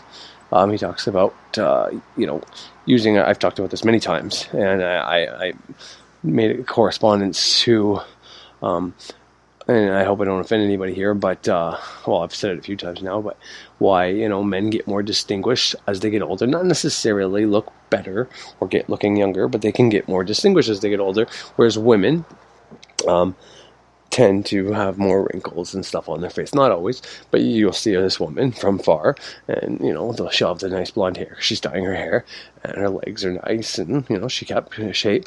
But then you see her face; she's got a lot of wrinkles and stuff like that. And then you might see her husband, and he's a tall, good-looking guy. I'm okay with my sexuality, so I can say a good-looking guy without thinking I'm gay or anything like that. Anyways, I got nothing against anybody's sexual preference. I don't judge a single soul. And that goes for every soul. But anyways, point is, us men, we tend to shave. Even if you get into bodybuilding, you'll actually shave everywhere where you have hair, which is tremendous. That's why you see these bodybuilders too, with great looking skin. I mean, they're oiling their skin up. If they use the right products, they're going to keep that skin looking great by shaving it. But the point I'm trying to get at is by shaving, they're anxious about they want to look young. That, Franz Barden's book, helped me out to understand that, and he said in there, by also doing this, not only are you getting rid of the dead skin and not allowing dead cells to stay on you and create skin cancer and shit like that, which, once again, putting on sunscreen, it can be debated. If you look at the skin cancer stats, and when sunscreen got commercialized and boomed, I mean, there are some sunscreens out there that do protect. I'm not dissing all sunscreens, but there are complete garbage. And come to find out, when they have it for a certain thing, whether it be as do this, push it into any of that research or any of the things that may fear you. So that make you fearful. But anyways, my son has epilepsy, and the doctor said for him, whenever, and this was right around the same time I was reading Franz Barden, so there's synchronicity for you. But I read the Franz Barden thing where he says, bad soap and water, washing your skin, to not do that, but you're not supposed to be doing it every fucking day. People know that about their hair, but they don't always know that about their body. Most people don't put any emotion. Not only are you getting rid of it, so going to eventually be able to breathe, hone, and practice that skill of breathing through your skin. So then when the doctor said that about epileptics, and I knew that there's already been research done, and it's possible to do this, to breathe through your skin. Well, I mean, that was amazing. The synchronicity is just outstanding when shit like that happens. But the whole point of what I was just talking about was, that's how you keep your skin clear. That's how you detox your skin, by getting rid of the dead cells. But another good way, taking a bath in the Epsom salts, baking soda, a bunch of different things like that also help. But mainly, not mainly, but we take in a lot of radiation, especially if you got a Wi-Fi router in your house. Mine's right behind my fucking couch, unfortunately, and I had at one point it wrapped up in tinfoil, but that kind of raises the crazy alarms when people see it. So I took it off for a while, but I do have some things I've homemade. But you can buy things now to put around your Wi-Fi routers and all that, and that should tell you something. If they're making it and you can buy it in certain stores, you should be using the protection. But anyways, so that's the whole point of the camping. That's my angle. I love connecting with nature. I love being in nature. It really brings out the pagan witchcraft side when I'm in nature. I like fucking putting all my shit. I make a big fucking circle. I make the elements. I do so much when I'm out there. But I ask everybody to not have their phones with them, shut their phones off, unless, because we got caught in the rain, and it was beautiful. I love camping when it fucking rains, because, there's things you do in the tent, there's cards you play and all that, and it's not hard to fucking do that under a canopy, in your tents, under a couple tarps. So, when it's not raining, you really look forward to the time you spend at the beach, and throwing the ball around, and going to the park, and doing all the badminton, whatever it is you do. And then when it rains, well, you take advantage of that to do the other stuff, like laying down, watching a movie together. If you do that, I don't suggest doing that, but playing cards as a whole family, betting, like fucking chips, and I mean like chewing chips, eating chips, barbecue chips, those kind of chips. Having fun like that. But yeah, so that's what we were for the last few days, so that's why I haven't been on. So the information I just gave you before I talk about what the title was and what I want to talk about here today, I don't think I actually hit on my point. I don't know, I wasn't listening. I recorded those, I re-listened to them, and I never got to put out the rest of the episode. But the reason I said there was information out there about the map being upside down and all that, like, once again, I can't prove that. Unless you give me a boat, you give me a compass, and you let me go to the North Pole. That's sick. I'll never be able to fucking prove that. But there's a lot of info out there stating that. And the one thing, it's on my playlist on YouTube with the video, it talks about chakras, how the earth is a living being. And it says, I'm near the north. And the north is our root chakra. And the south is our crown chakra. Now, there's a couple ways of looking at that. If the globe really is upside down, well, that makes sense, heads and tails. But if you relate it to what I tell you, or anybody else tells you, the root chakra is the first one you have to open up, so you have that connection from the ground going up to there, and then you can unlock the rest of them. Your root chakra is basically finding out everything you were taught is a lie. It's when you start getting rid of your self-limiting beliefs, all your belief systems, all the paradigms, all that programming, all the words that are used commonly today, but all the shit that you absorbed as a child. Now, I use programming a lot because it's common, but I don't like the blame that the parents get for doing this, because no one is educated in any of this shit. And, most people today, if they listen to me, only fucking 4% of the people are going to believe it. And the other 96 are going to think I'm fucking whacked out. And then they're going to go on the internet and see a bunch of other whack jobs out there, and then eventually they'll get in. But point is, if it's religious programming, your main one, or, you have to work a job and conform, both those are always tied together or whatever, and you have, well, Satan is bad and God is good. Well, you got to break that, because you can't be plus, you can't be minus, you got to be neutral, you got to be in the fucking middle. But I was lucky. I believed in God, and that helped me be spiritual, because now I still maintain spirituality and know that whoever we learned this is God in the Bible is not the creator of all. He may be a god. He may be Saturn. He may be Zeus. He may be fucking Thor. He may be Jupiter. He may be aspects of Venus, Mercury, Mars, and all the above, and one of the above, and as above, so below. It's way more than we can understand, and that's how it should be. We shouldn't be able to understand something we can't prove or we can't see. We shouldn't just take people's words for, this is what happened, so believe in it, or else you're going to hell. And, that's how it is now. But there was a time where, I've talked about this before, down in Nova Scotia and shit like that, when my ancestors my grandmother, the seventh sister of a seventh sister I talk about, which is a great thing for me, because growing up, learning about my grandmother apparently having a gift. Like I said, I never seen my grandmother, so all I have is the stories, but that was enough. I was a child. Children are very impressionable. You tell a kid something, and they have no reason to doubt you. That only starts whenever they find out about you-know-who.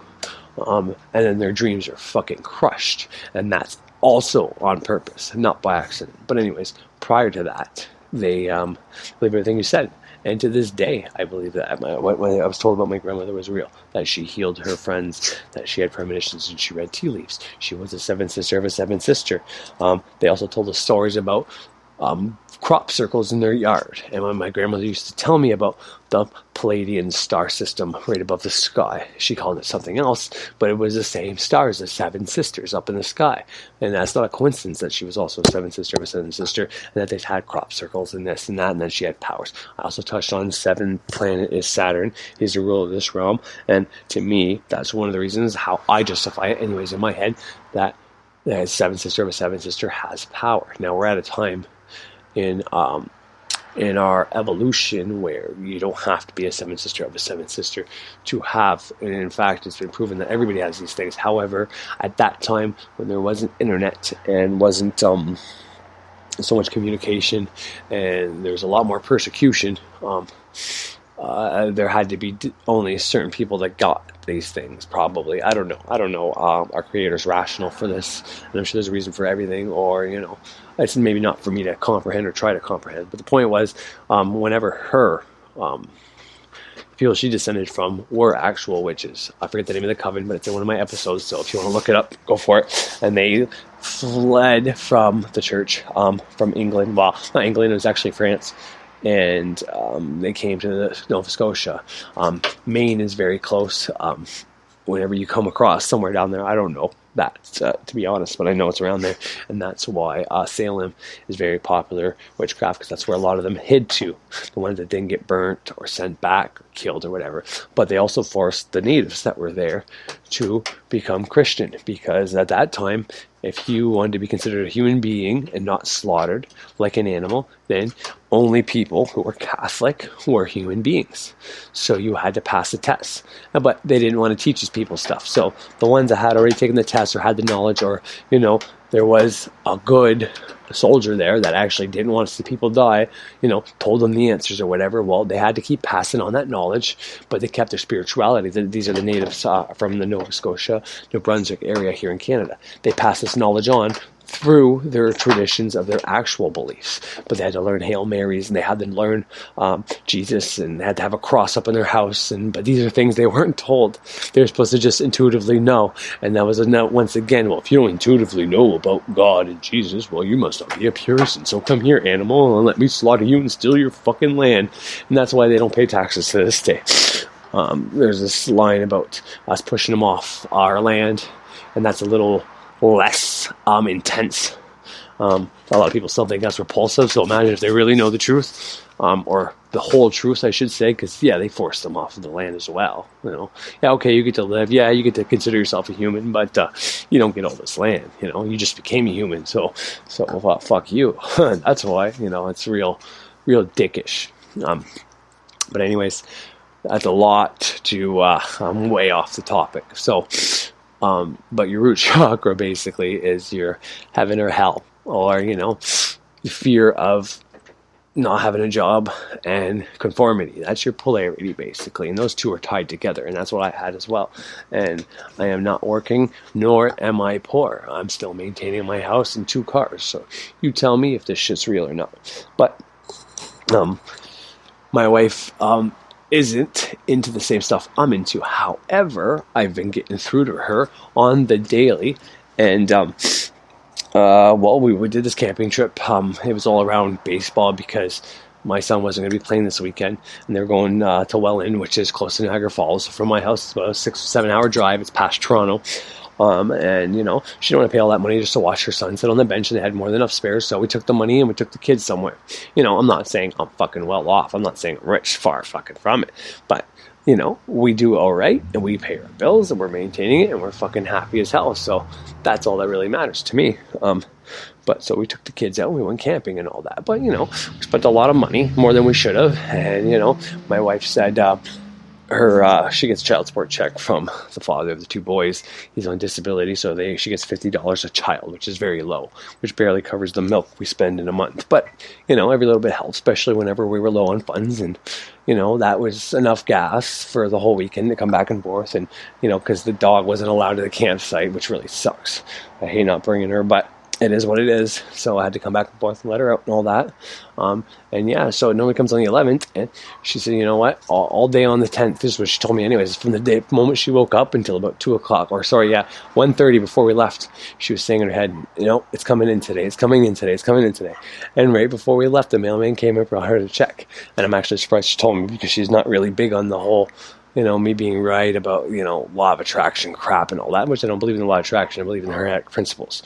And the law of attraction ties into there. You need to know all of them, especially cause and effect, polarity, law of gender. I would say you need to know them all. But anyways, to make it work. But yeah, she did that. Not only did that happen, but the very next day, and she was all happy about it. And she's like, she was kind of like looking at me like, for the first time, she looked at me like I wasn't fucking crazy when I start talking about all my spiritual, weird, magical, fucking witchcraft shit. And then the next day, I told you guys all about the whole bank account situation that we didn't have money coming in for a while because we got the wrong routing number.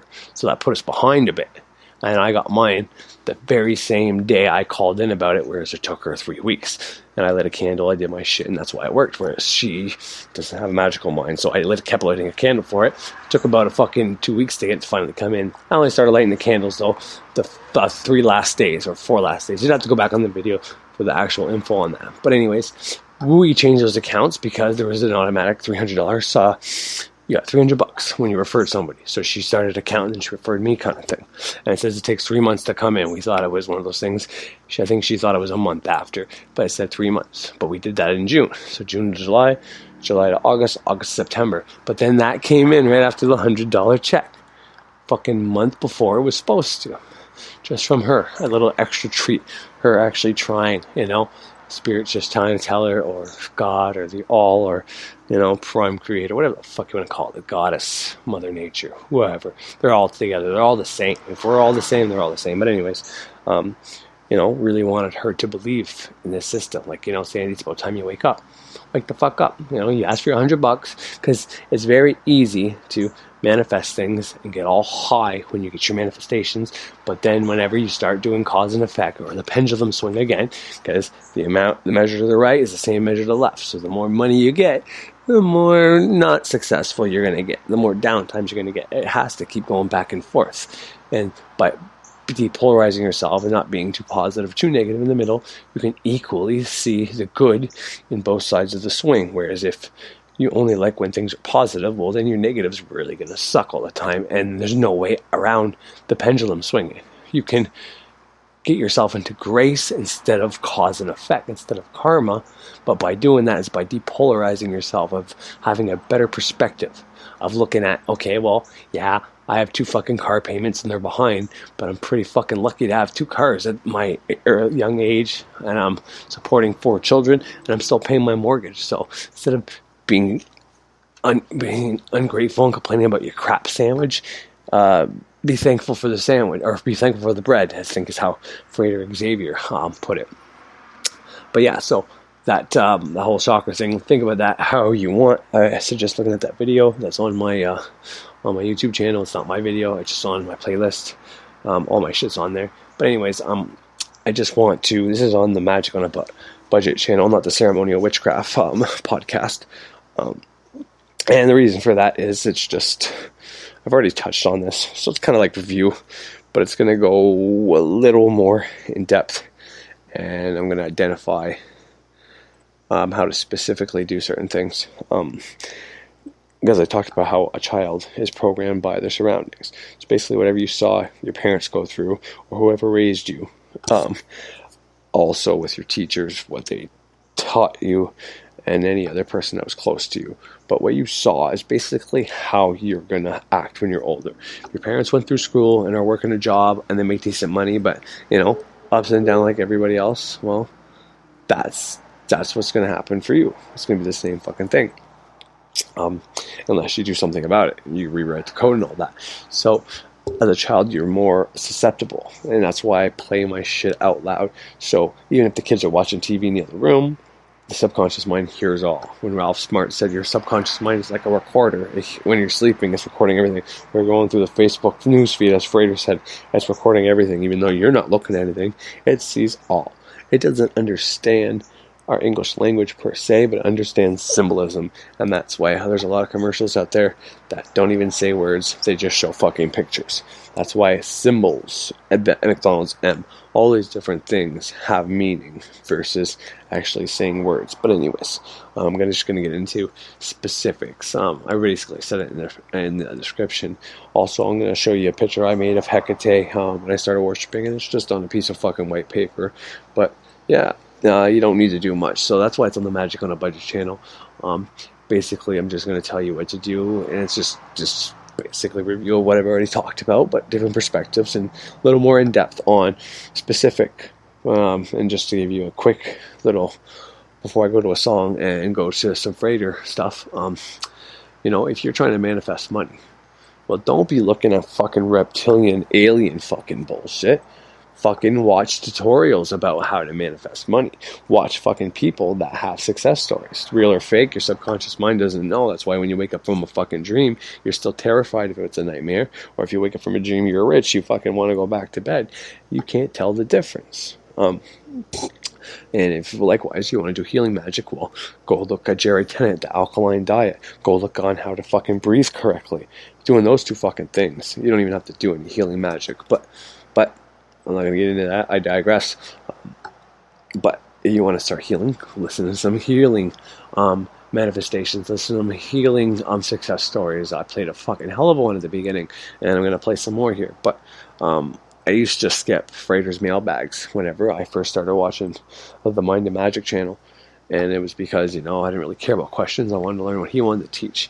And in one of the videos he said, some of the best lessons are actually in the mailbags. And it's because he can hit on so many different things at once. And after he said that, I decided to look at it. And then I watched one. It wasn't his first one, but I watched one, and it was on May 9th was the mailbag. But in it, he got emotional to the point where he was crying over a testimonial. And it got to me, and it was on May 11th that the person started watching Frater Xavier or whatever, which is my birthday. So to me, it was like, wow, this is not by accident, And every time I do that, my wife's like, you're fucking crazy. It's just coincidence. And, yeah, it is, but it isn't at the same time. But anyways, I'm going to hit a song, and we're going to go to some Frater testimonials. And yeah, I'll be back on, and give me 20 minutes there. I'll put my daughter to bed. All right, see you in a bit.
Mama said, don't give up, it's a little complicated, all tied up, no more love, and I'd hate to see you waiting. Had to have high hopes for a living, shooting for the stars but I couldn't make a killing, didn't have a dime but I always had a vision, always had high hopes.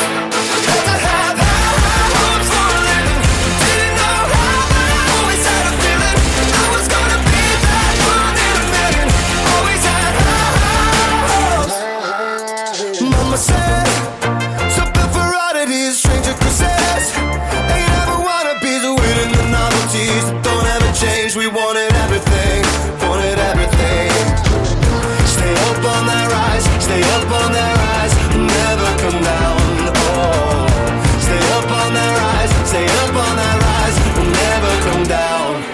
said, don't give up, it's a little complicated, all tied up, no more love, and I'd hate to see you waiting. They say it's all been done, but they haven't seen the best of me. So I got one more run, and it's gonna be a sight to see.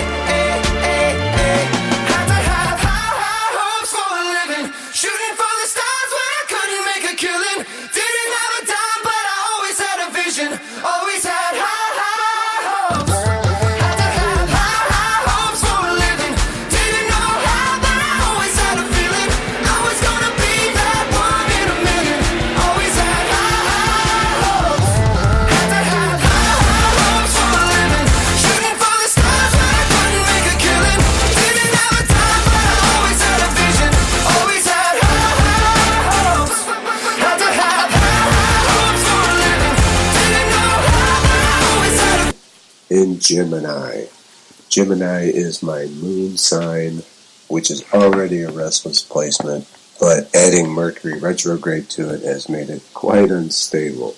As a result, there's been a lot of interruptions, distractions. I'm almost done. Right now, cutting the grass. I got tree crews in my backyard, cutting down trees and getting ready to throw them in the wood chipper. This is something the power company has sent out to clear tree limbs and branches from around the power lines, as they do every couple of years. So we're just going to have to make do.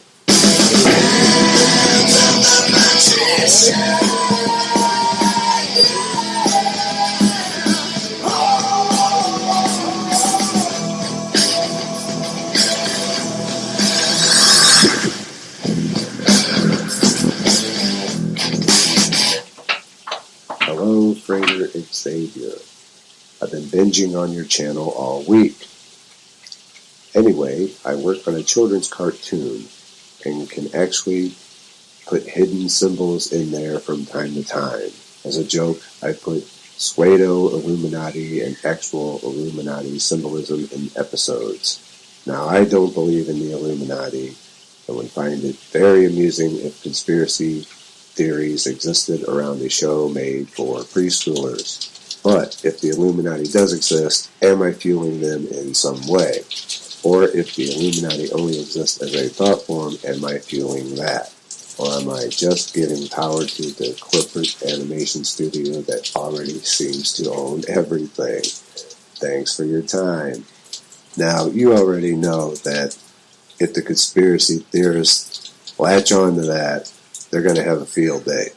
But whether or not that's amusing, yeah, you're kind of feeding into that. My question would be, since you're in such a unique position, why not try to put empowering symbolism into your cartoons? Because the kids today are really in trouble. They need some help. They need to have their creativity fueled, to have their critical thinking bolstered instead of being dumbed down. You are actually in that position to shape the minds of the youth without them even knowing it. That's a pretty awesome responsibility, to know that you can actually make a difference. So you might want to give that some thought and consideration. And I appreciate the question. Will you please turn up the volume of your videos? Well, I have. In fact, I think they're almost a little too loud now. But I could be wrong. I know my earlier videos were very, very low value. See, the thing is that I wear headphones when I'm recording and listening. Rarely do I ever use speakers. And so everything kind of sounds loud to me. But I am using a normalization on the videos now, which does increase the volume. Thanks for the question. Hello, I just began the neophyte grade as outlined in L.C. Thomas's book. And I just had a question or two regarding the daily ritual formula. I saw in the end of the chapter regarding the neophyte grade, I think it was the end of 4 or so, that no tools are really needed. other than rope, sensor, etc. For a while I was using a quartz point as somewhat of a wand during the cross and LVRP, and was wondering if I should continue or discontinue doing so, and what the leeway is on this idea, and also, is it of any paramount importance whether I make the point of my tooth at the solar plexus or groin? I think this is all I really need help with, so thank you very much in advance for any help. Regards. Okay, my personal opinion on this, regarding the wand, is starting out in the neophyte grade, you should probably just use your fingers. That is your index and middle finger pointing outward. And once you get to the point where you can actually feel the energy coming out of your fingertips, then switch over to an athame, which is a ceremonial dagger. The LBRP and Kabbalistic cross, you should be using an athame, not a wand.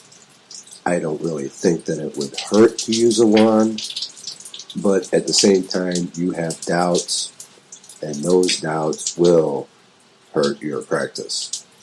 I know a lot of people get caught up on the technicalities, and that's one of the biggest stumbling blocks to performing magic.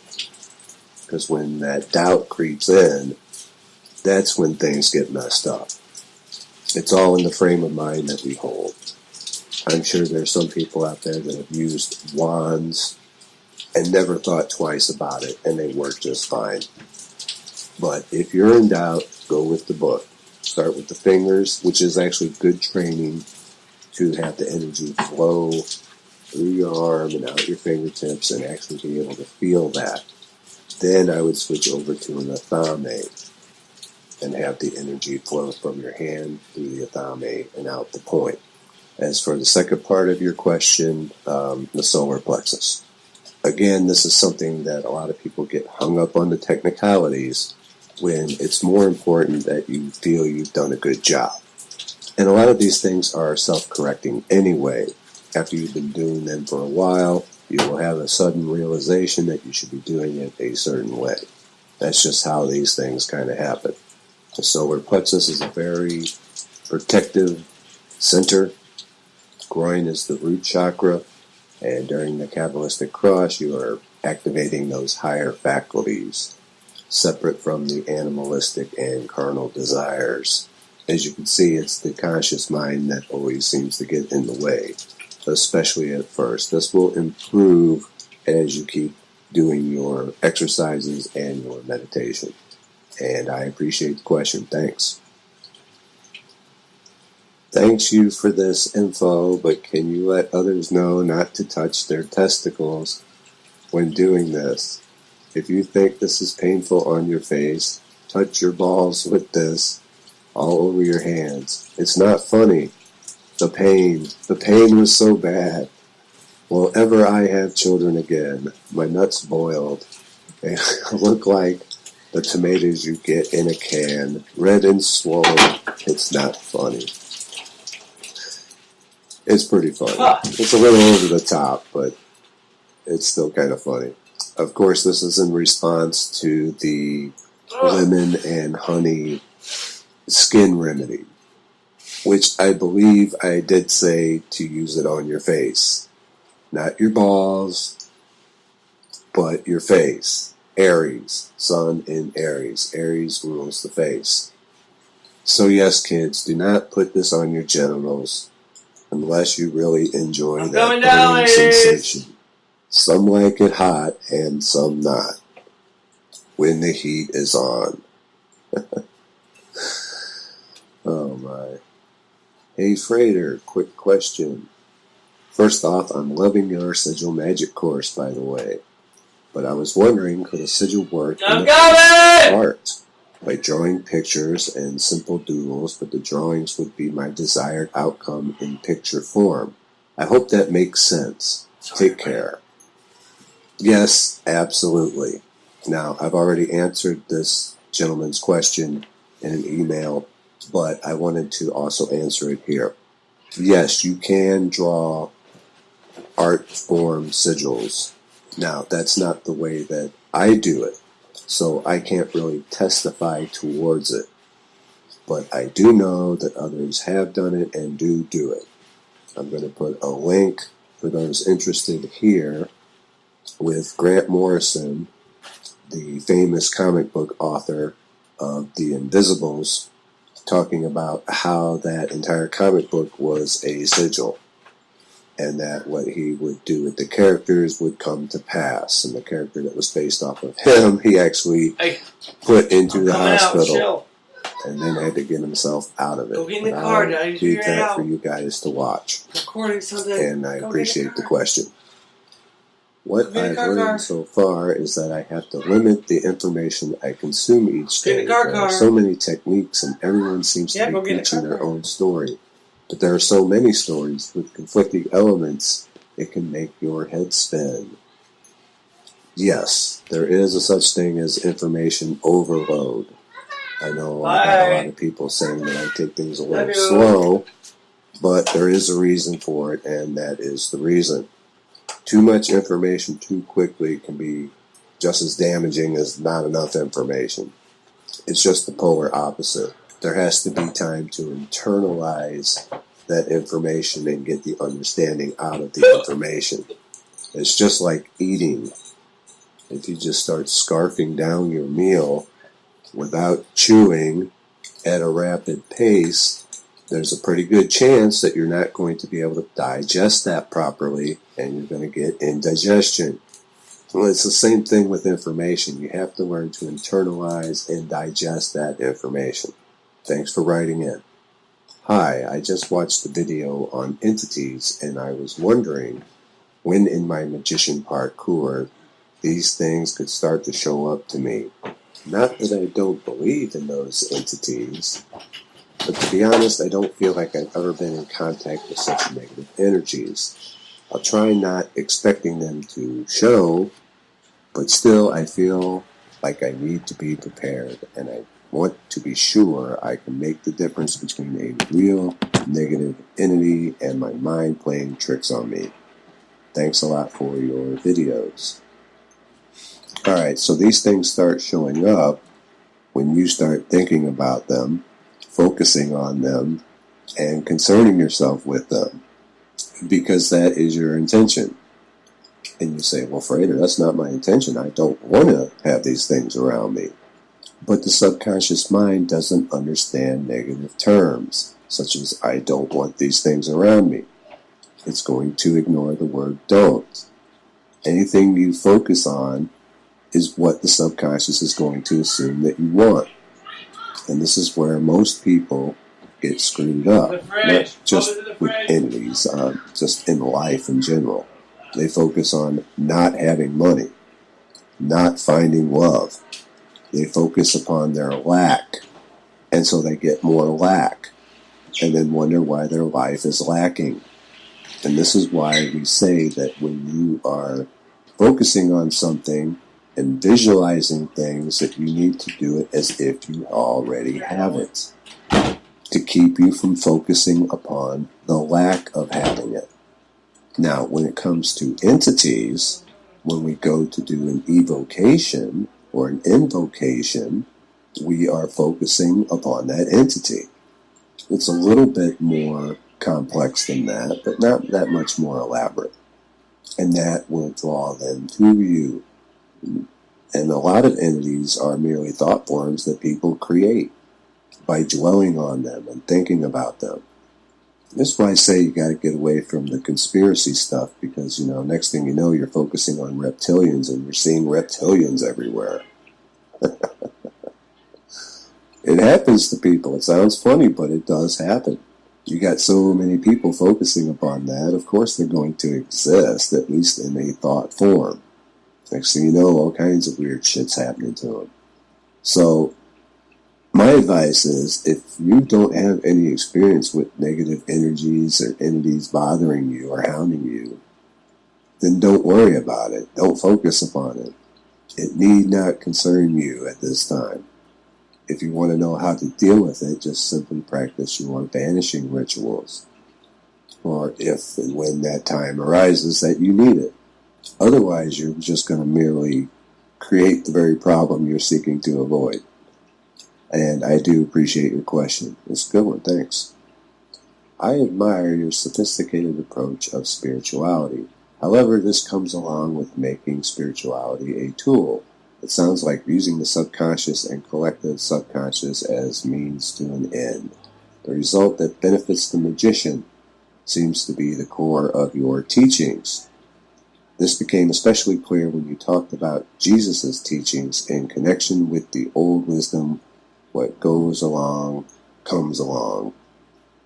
This made me question the mindset of the magician because I believe in altruism without the condition or premise of having positivity returned to you. It's why I dislike the idea, not saying it doesn't exist, of karma. Do you only forgive people on purpose to keep the circulation flowing, or is there something like true love for the sinner? I'm not trying to judge you, just really interested in your point of view. I would say that you cannot really have true selfless love for others unless you love yourself, unless you have your needs taken care of, unless you are in abundance, because that's when the cup floweth over.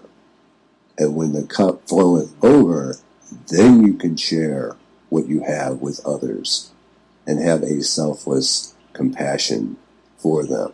Many of the people that go around hating on other people really have a problem with themselves and hate themselves to a degree and are just merely projecting that upon other people. Of course, there's your close friends and family, but I'm talking about just people you don't know, strangers on the street, and having genuine compassion for them. I think about all the things that I was going through in my low points before magic, when my cup was empty. I was of no use to anybody. I mean, how are you going to help somebody if you don't even know how to help yourself? If your cup is empty, what do you have to share? And so, yes, I do focus upon building up your own self-worth, your own value, adhering to the principles, creating your abundance so that your cup will floweth over, and then you can share that with others. Case in point, Freighter, I have begun the great work, and it is completely amazing. Since I started, I can see things in a different perspective. I am much more positive, and my feelings toward everyone and everything is so much better. Yes, it is a strange feeling to have, but very exhilarating. My perspectives are so different, almost indescribable. Just over the last few months of doing the simple exercise of banishing and rejecting bad thoughts as well as accepting good ones is a life changer. My heart is feeling awesome love for people. I see everything is beautiful, and so let it be. I started the Kabbalah work on May 11th.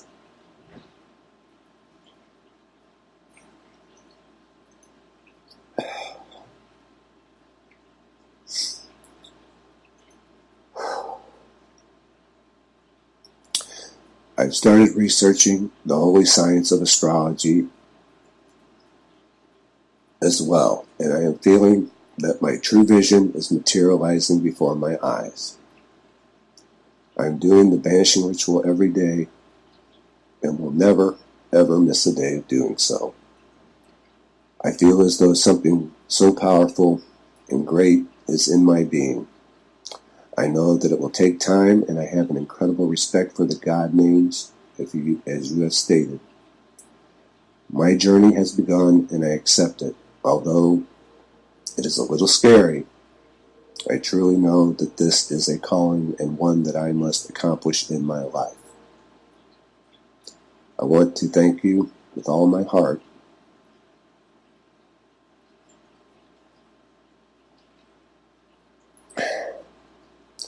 I feel you are the only person that could have awakened me. I truly know you are a great man, I will always think of you as a true, genuine human being. All of the best to you, as always. Frater, any advice you have for me will be greatly appreciated. Always looking forward to your videos. So much amazing info. You are the best. Sincerely, Kevin. See, this is what it's all about for me.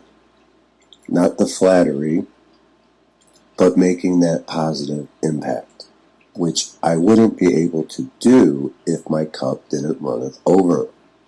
And then he'll be able to fill his cup, and then he'll be able to make the same kind of impact on people's lives. That is how it's done. You have to first lift your own spirit up to be able to lift the spirits of others. You have to climb to that high position to be able to reach down and pull somebody up with you. And it's in that knowing that I made a difference, that kind of impact. That's what brings the joy to my heart and keeps the cup filled. Kevin, just keep doing what you're doing, brother. Just by doing those few exercises, you're already more advanced than the majority of the population, than most of the people that you're going to meet. Keep working upon your work, and you will begin to make that kind of impact on the lives of others. And I appreciate both the question and the letter from Kevin. Thank you very much. Your videos are truly inspiring. There's only been one other person in my life that has made the impact you are, and for that, I thank you. Thank you, Frater Xavier, for helping me reconnect with my faith. See, it's not a fluke. I get just as many messages with people expressing their gratitude towards me as I do questions. See, what people think of spirituality is actually backwards, thinking that you got to be selfless and to help others. That's the goal, but they don't tell you how to get there. You cannot do it if your cup is empty. They don't teach you how to fill your cup. That's the part they leave out. You have to fill your cup first and handle your own being first, and then you will make a difference. If the spirituality that most people believe in actually worked, the world wouldn't be in the condition that it's been in for so long. The thought of using magic to influence a ball game seems rather silly and sad to me. The equivalent of Christians praying for their team. Great stuff otherwise, Frater Xavier.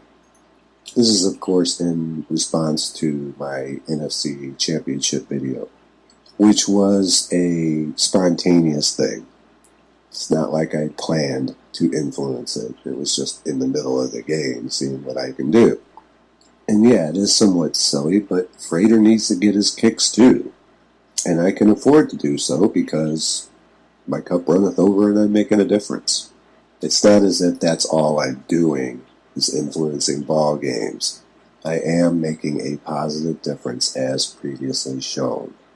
So if anyone should have the luxury of being able to screw around with their magic and influence a ball game during their time off, I would certainly think that I would qualify. And I do appreciate the comment, thanks. And I think that's really all we have time for in this video. I will be going through a lot more of the questions after the holiday weekend and sending out replies to those, because it's just really impossible to fit everything into the videos as much as I'd like to. I'd like to remind people that Gumroad is now accepting PayPal, which I know many of you have asked for. It is still in the trial phase, and as such, I am a beta tester of sorts. So you'll want to take advantage of that while it's good to go. I imagine they're going to roll it out for everyone, but when it comes to trials and beta tests, there really is no guarantee. So you want to strike while the iron is hot and while the window of opportunity is open. Once again, I'd like to thank everyone who sent in questions and messages of gratitude. I do appreciate each and every one of you. I wish everyone a great holiday weekend, and I will see you next time. Take care.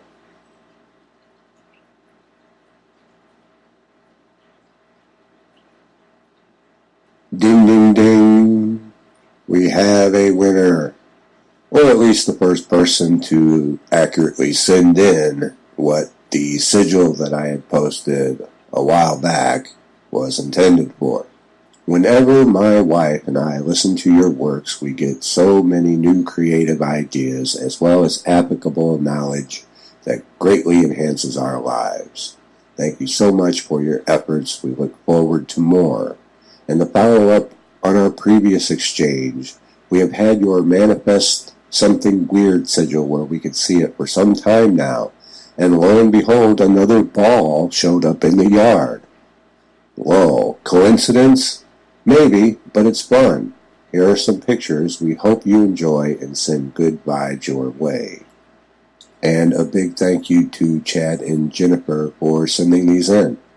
As you can see, that the last picture is of an orange ball, and that is what the sigil is for. Now, I had revealed that within the Laws of Magic series, but regardless, it is still good to see somebody has manifested the same thing.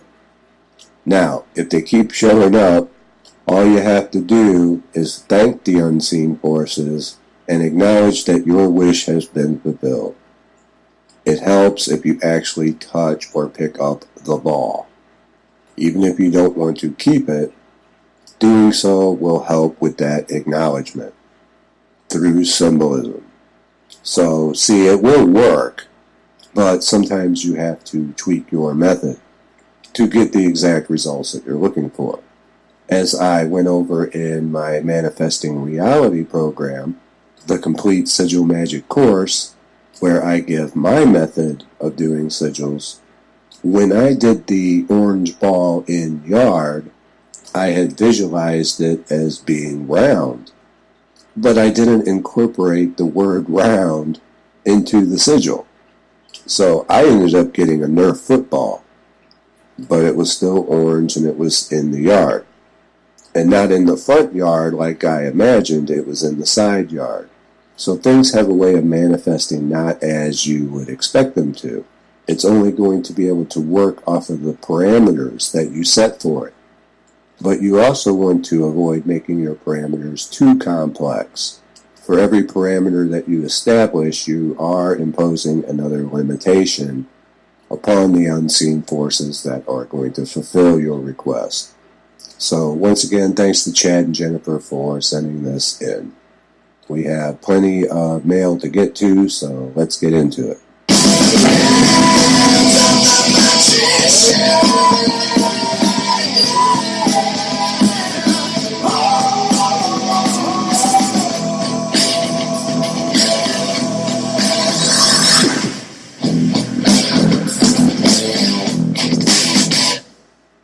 Hey, I just checked to see if I could sign up for a Laws of Magic subscription, but it says it's not currently for sale. When is your next class going to open up? I have been subscribed to your channel for over a month and finally want to get that. Not to mention I already have everything else you have sold. LOL. And I appreciate that support and the question because I am asked this quite often. We are about 3/4 of the way through the first Laws of Magic class. And so I'm estimating right around October is when it will be next available. I've also been recently thinking of doing something a bit special for those who stick with and finish the class. That's all I can say about that at this time. More details to come as they develop. For the upcoming mailbag, I think many of your subscribers, including myself, being a musician with his moon in Pisces, would enjoy hearing some of your music or seeing some other. Hello? Hey, sorry about that, everybody. I'm sorry, Frater. I didn't mean to cut you off either. Come on, Boo, get outside. Hurry up. Go, go, go, go, go, go, go, go, go. Go, go, go, go. Sorry about that. My littlest daughter is having a little bit of a hard time going to bed. She's way beyond overtired, but the last 2 nights we were all in a tent cozy next to each other, and with her next to mommy like that, she loves that. Anytime she was sick and she fell asleep with mommy, the next day would be kind of a tough day for us. And today, being that she's 2, turning 3, she's had terrible 2 moments, if you want to put a fucking kind of fucking brand on it and say terrible 2s, but I don't believe in that, especially with what I know now. If you're saying it's just the terrible 2s, it's terrible 2s, basically in my mind you're asking for that. So I don't like to say that. I shouldn't even have said what I said about it. However, it is what it is. But anyways, so I have to go for a drive with her to calm her down. We want to get her to fall asleep where she's not kind of with mommy. So this is kind of like the midpoint. We're going to try to get her to fall asleep either in the car with mom there. Just kind of try to wean her off of it. I mean, we can let her go in her room and scream herself to sleep. But I don't know if that's going to help me or her or anybody. And these are one of these gray air moments where, if I figure out a solution, I'm going to share it with you guys, If I figure out a problem, I'm going to share it with the world. This is what I want. This is one of my focus to get in magic was to stay home with my daughter, run my company, find my passion, basically. Manifest the money to start a business. I didn't know what I wanted, but I know I wanted to do my own thing by myself. And the more I go through this journey, I got ideas of wanting to help. Because my boys got ADHD. I had ADHD.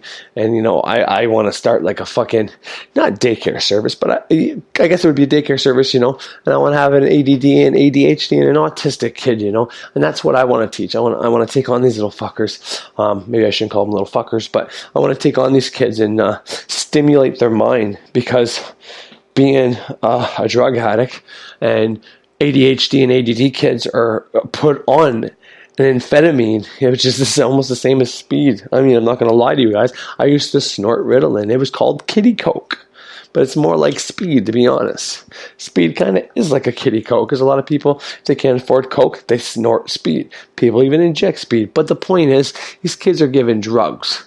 So what do you think that's going to lead to? Why do you think I used to take drugs? I mean, all this shit is connected, and I truly believe, now every person is different. Every kid is individual, and that's why I would start with 3, because not every autistic kid is gonna be stimulated by whatever my first autistic child's gonna be, and that's why I would have one of each. So 2 of them can keep each other busy while I teach one, and then vice versa. It's a small group. Maybe I have my older boy with ADHD in the crowd helping, at least with the 2 ADD boys when I'm working with the autistic boy.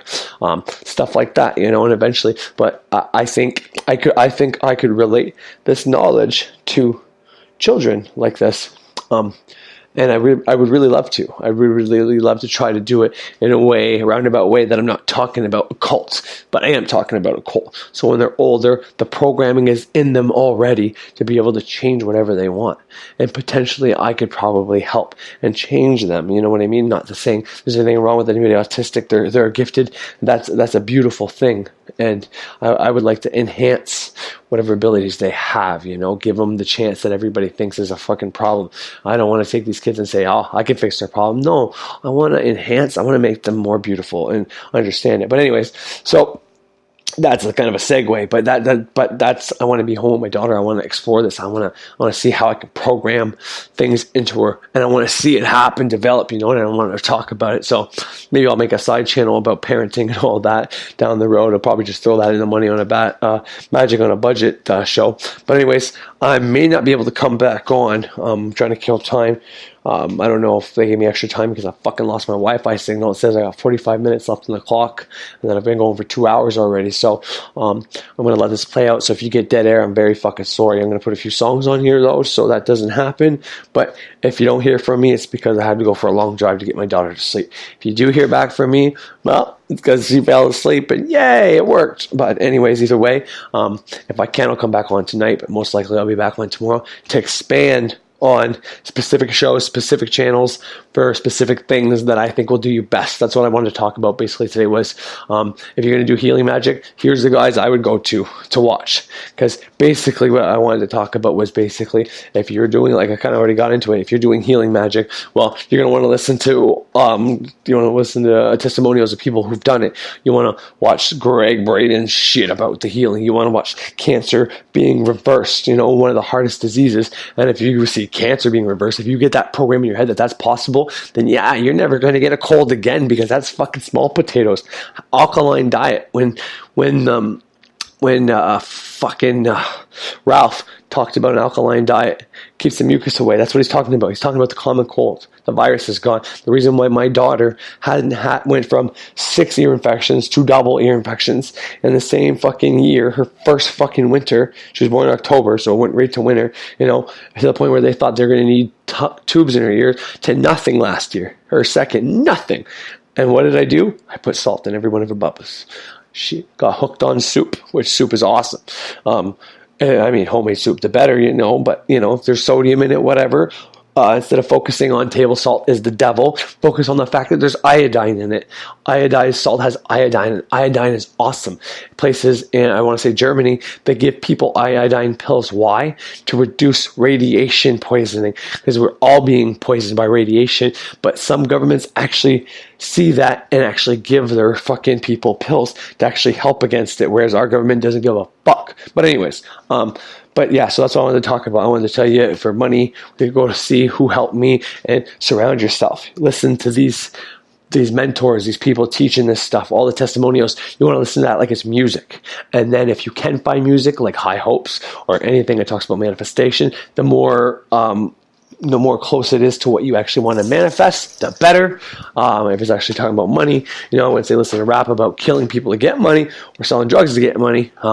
But you know what I'm trying to say at, right? Make your own songs if you're a musical person. If you write your own fucking song, you do it like a spell, and in your chorus you got so mote be, harm free, I will thee, or I will thee, so mote be, you know what I mean? Free, harm free. That could be your chorus, or your fucking bridge, or the hook. Well, the hook is a chorus, but my point is, I would totally do that. I'm actually going to probably do that. I rhyme a lot, but anyways, I'm going to let Frater tell you the rest. Well, he's got, I think they tested, it's all testimonials I have taped on here.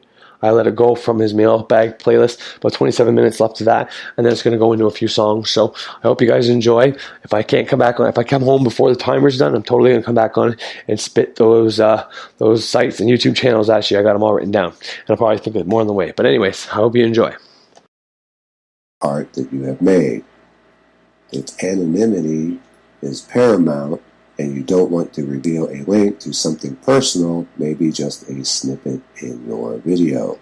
Remaining anonymous is paramount, and so as much as I'd like to, because every musician likes to show off their work and for people to hear the music, I am going to refrain from doing so, because that, in fact, could give away my identity.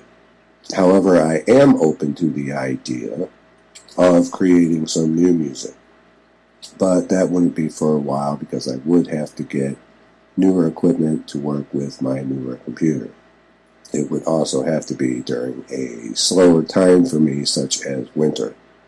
So, as I won't be able to do any of that right at the moment, it is possible that you may be hearing some Frater Xavier music in the future. And I appreciate the question. Thank you. How do we get in touch with you, and are you on Reddit? Well, you can get in touch with me here, but it may take a while for me to get to you, depending on what it is about. And no, I am not on Reddit. So if the male aspect of consciousness is projective and positive, and the feminine is negative and receptive, why is that on the tree of life the negative planets are projective and the positive side is attractive, i.e. Saturn and Mars to send energy, Jupiter or Venus to attract, or am I misunderstanding your meaning on this? Well, let's say you have a magnet. Now, the poles of that magnet are going to attract the opposite polarity and repel the same polarity.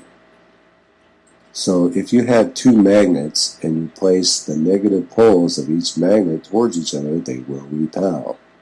If you turn one around and you use the positive to the negative, they will attract. Well, the pillars are the poles. They are polarity itself. The misconception that you're having is that the spheres are part of the poles, but they're not. They're on the poles.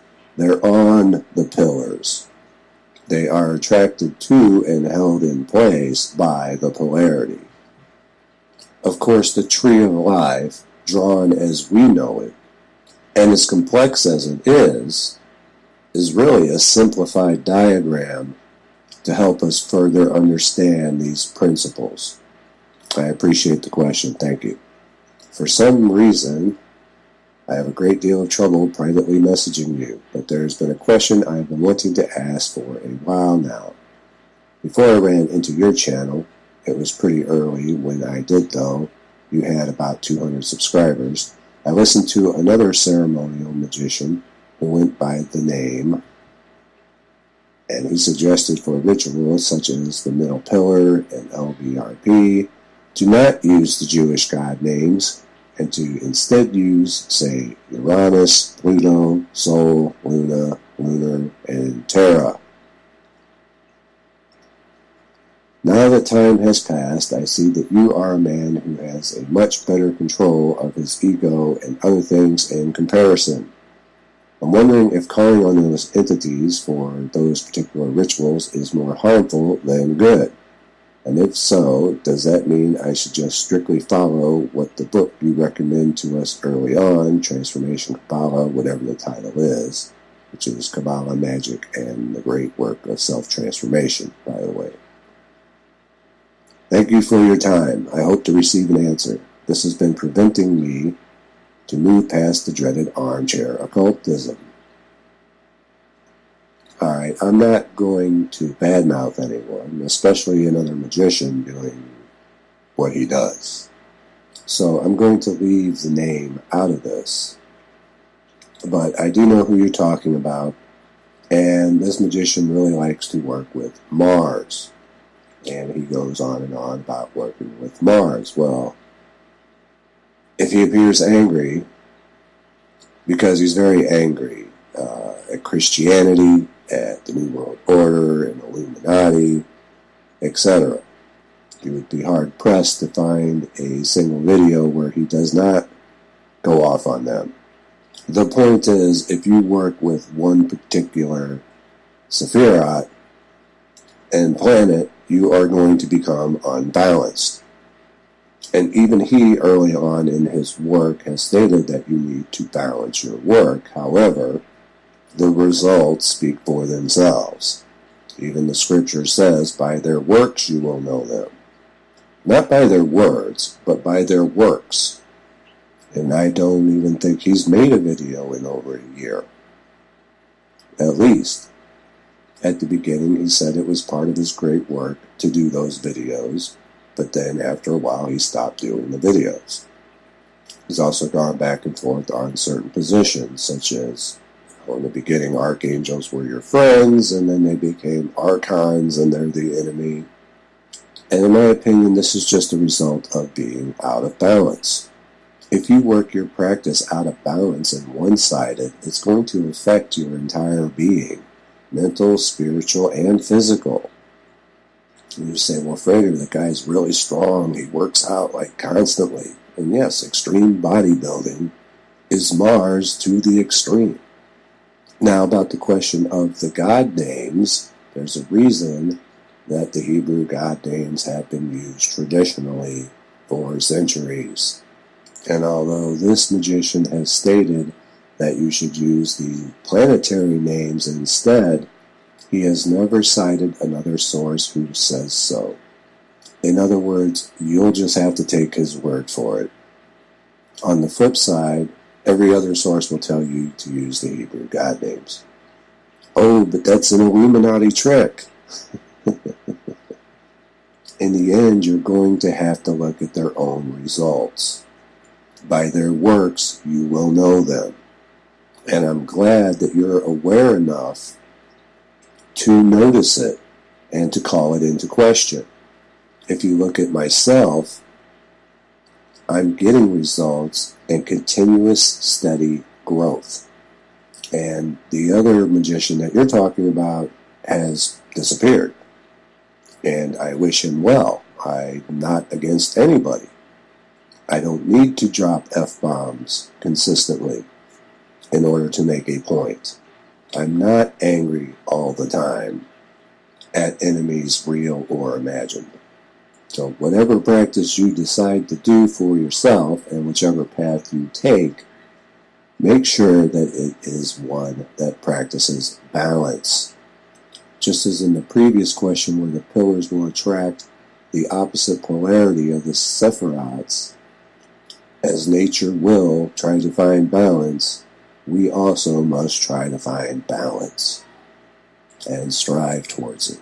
Too much Mars will make you a warrior, but then you'll be warring with everyone and everything.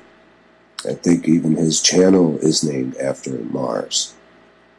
The second one. And I do appreciate the question. I just watched your Mercury retrograde video.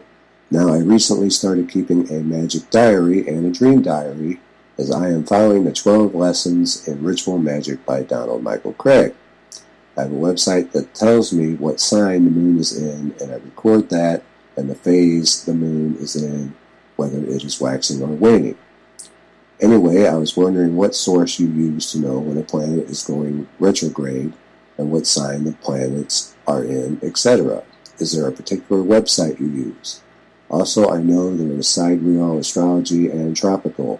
Which one do you go by? I believe you may have mentioned this in one of your videos. I just don't remember which one you use. Alright, for charts, you can use astro.com.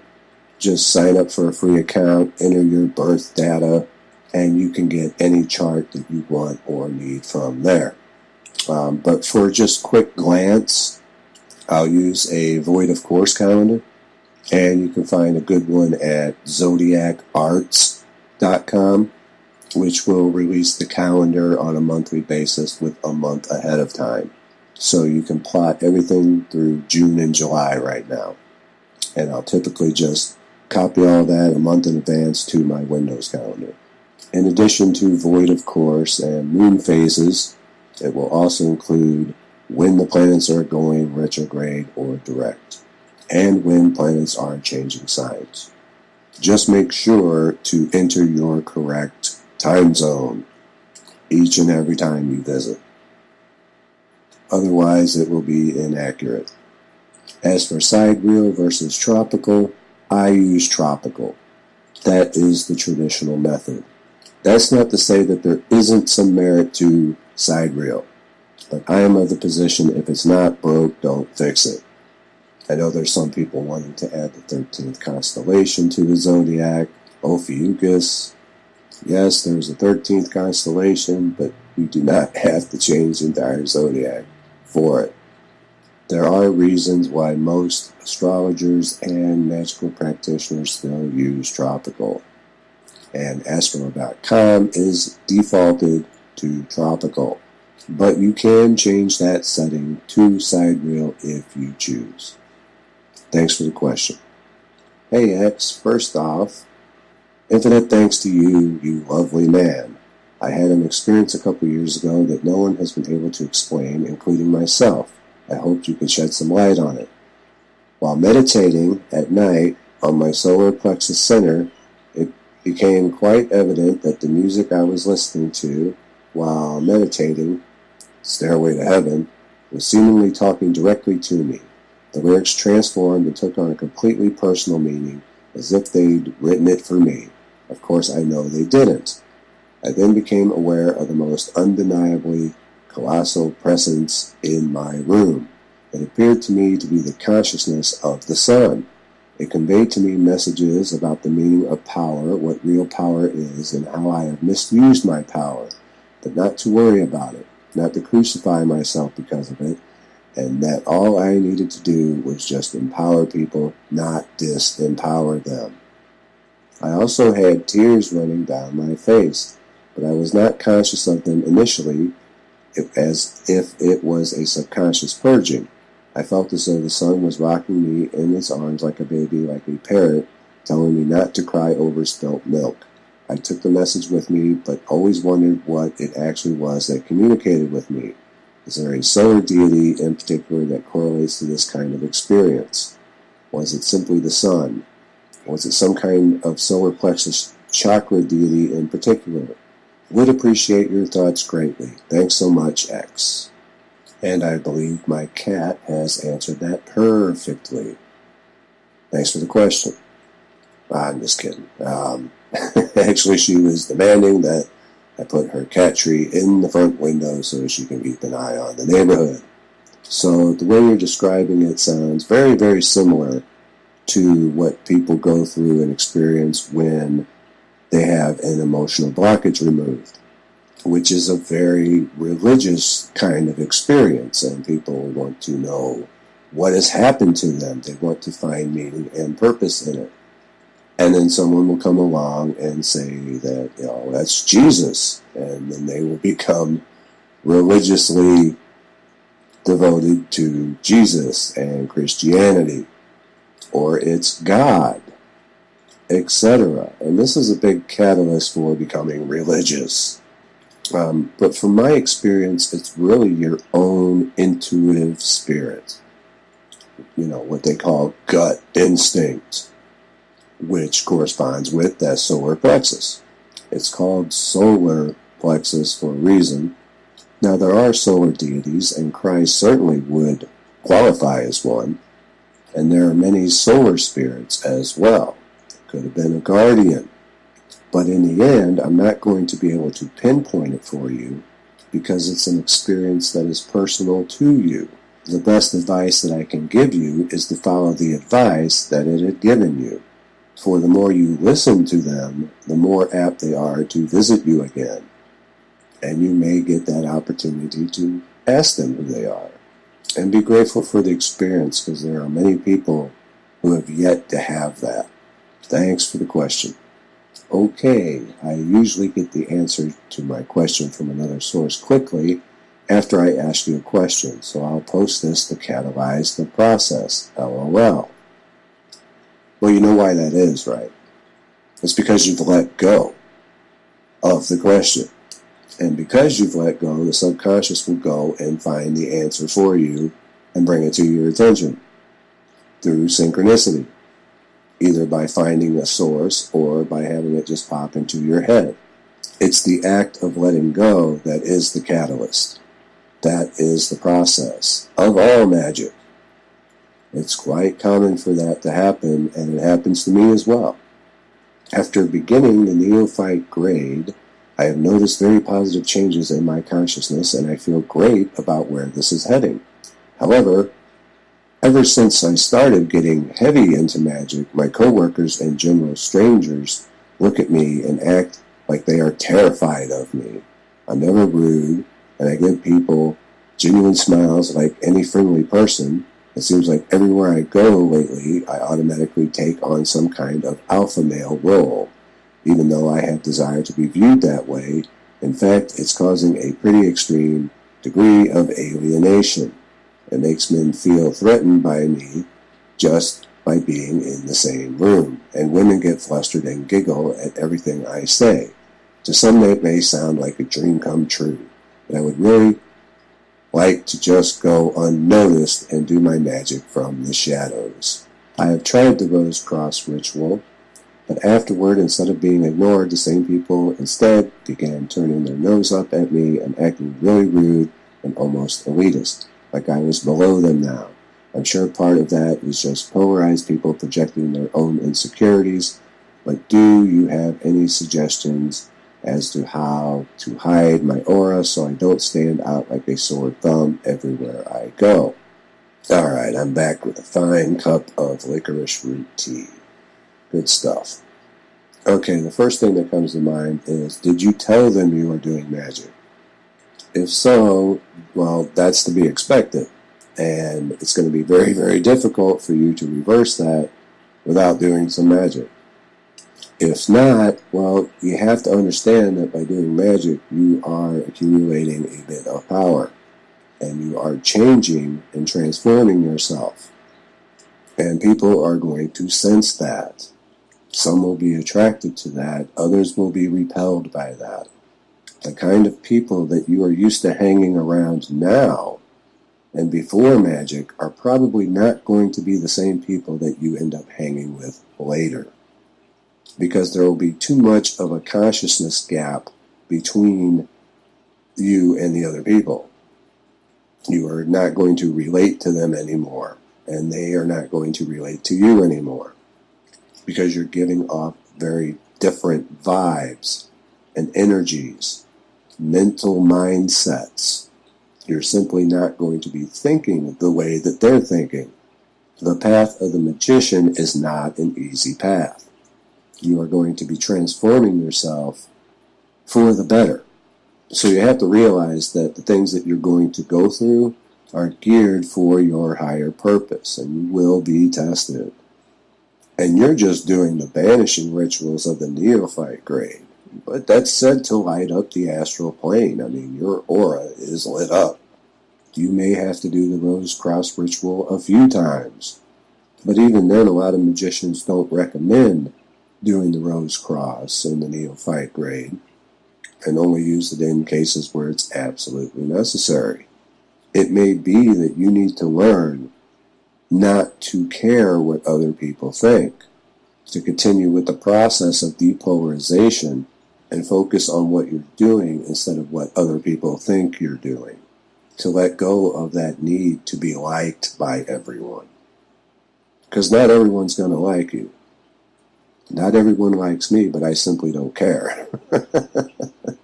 And you wonder if they're projecting their insecurities, but you're probably more likely to be projecting your own, because you're starting to accumulate magical power, and with that power you are going to be projecting more powerfully, including the insecurities. Now, when you get to the elemental grades, you'll begin to start working on those insecurities and start working on becoming more balanced. And then these things will start to work out a little bit better for you. Also, you want to be aware of the self-imposed jinx, as I covered in the Words of Power program. When you start saying things such as, it seems like everywhere I go lately, this happens, and you start to fuel your magical power into those kinds of thoughts, you can create a thought form. And this thought form's sole purpose is to carry out the instructions given to it, and that instruction is the thought, every time I go somewhere, this happens to me. So you want to be aware of that possibility and not give it any more fuel, which means you're going to have to stop focusing on that, because it can spiral into a type of loop where, oh, this happened to me, so now I'm acknowledging it, and now it happened to me again, and so I'm acknowledging it. And so at some point you're going to have to cut that cycle. My advice would be to keep carrying on. If you're going to continue to do ceremonial magic, then you're going to experience a little bit of turbulence. And so the question becomes whether or not ceremonial magic is right for you, because it is a transformation process. It doesn't mean that that process is always going to be pleasurable. By the end of the neophyte grade, you will know whether or not this path is right for you. If you stop doing magic, things will probably go back to normal. If you continue through the elemental grades, then you will begin to work on those underlying issues that are causing the trouble. And I appreciate the question. Thanks. Greetings, FX. I want to take the time to inquire on a particular instance of magic and its working. I am just seeking a bit of clarification. If a practitioner does a ritual and releases the sigil after being charged for some time and continues to remind him or herself about it, does this prolong results and make it difficult for the intention to manifest? I hope to hear from you soon, and I would also like to thank you. So far, you have my most deepest respect and appreciation. And thank you for the kind words. Yes, it will prolong the results. Thinking about it is evidence of holding on to it still. Just as in one of the previous questions where the guy would usually have his question answered after he sent off the question because he was able to let go of that. It's the same thing with sigils. The conscious mind will get in the way. So let's say you've made your sigil and you've put it away for a while and you've forgotten what the sigil means. If you continuously think about the sigil that you've cast, even if you don't remember what it means, it's still evidence of holding on to it. You have to let it go completely. Forgetting what your sigil means is supposed to aid in that, because you're not worried about the result. But if you're continuously thinking about the sigil that you're cast, well, you're concerning yourself with the results. When is it going to manifest? Keep thinking about it. If you're really having trouble and difficulty with this, then you can just put it on your calendar when you're going to do your sigils, and afterwards you're not going to think about them. Let it go completely, and a few weeks down the road, it's time to do another sigil. But you are going to have to learn detachment as part of your practice. This is one of the most difficult aspects of magic for people to do. You are going to have to find ways to get your mind off of your magic after you have performed it. Thanks for the question. Okay, we're running a bit long on this one. I'll take one more question and then we'll wrap it up. How can a person safely watch a horror movie? My husband and I love to watch scary movies and even the darker things on YouTube. No invocations. Sometimes things have shown up. It would be a lie to say I don't like a good fight every now and then, but they go after my husband. Ancestors haven't been visiting, and I'm sick of losing important stuff that doesn't come back when the problem is gone.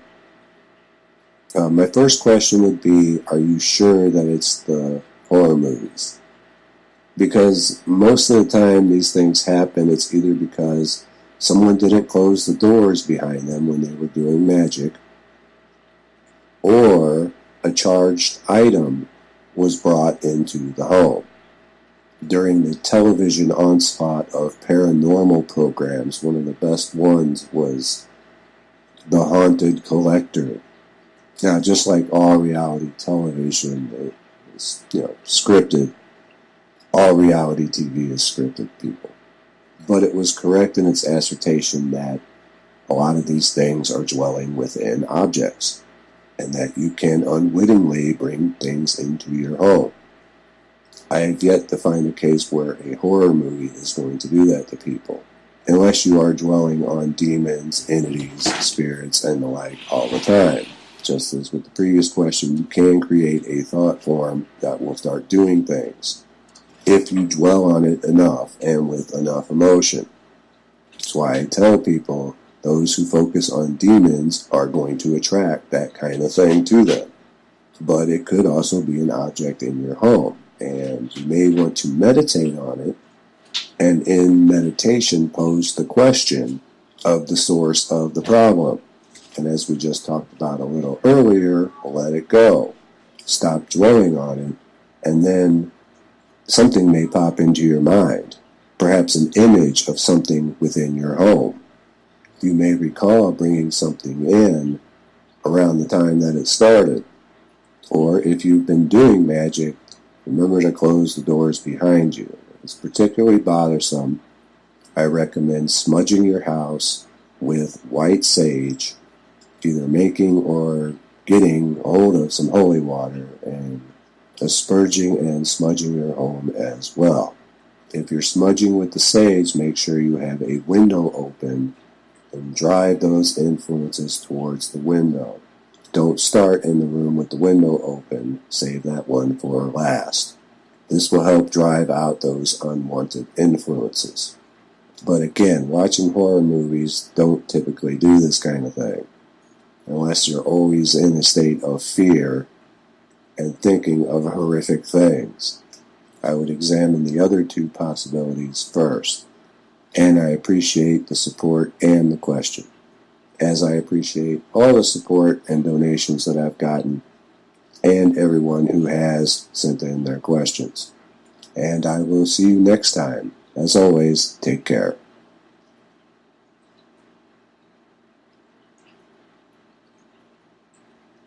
And we're back to answer some more viewer questions, which seems like a pretty good time to bring up how relatively futile and unrealistic it is to be able to get to everyone's questions. As we have rocketed past 7,000 subscribers, there's just simply no way for me to keep up with all of the messages and questions that I receive on a daily basis.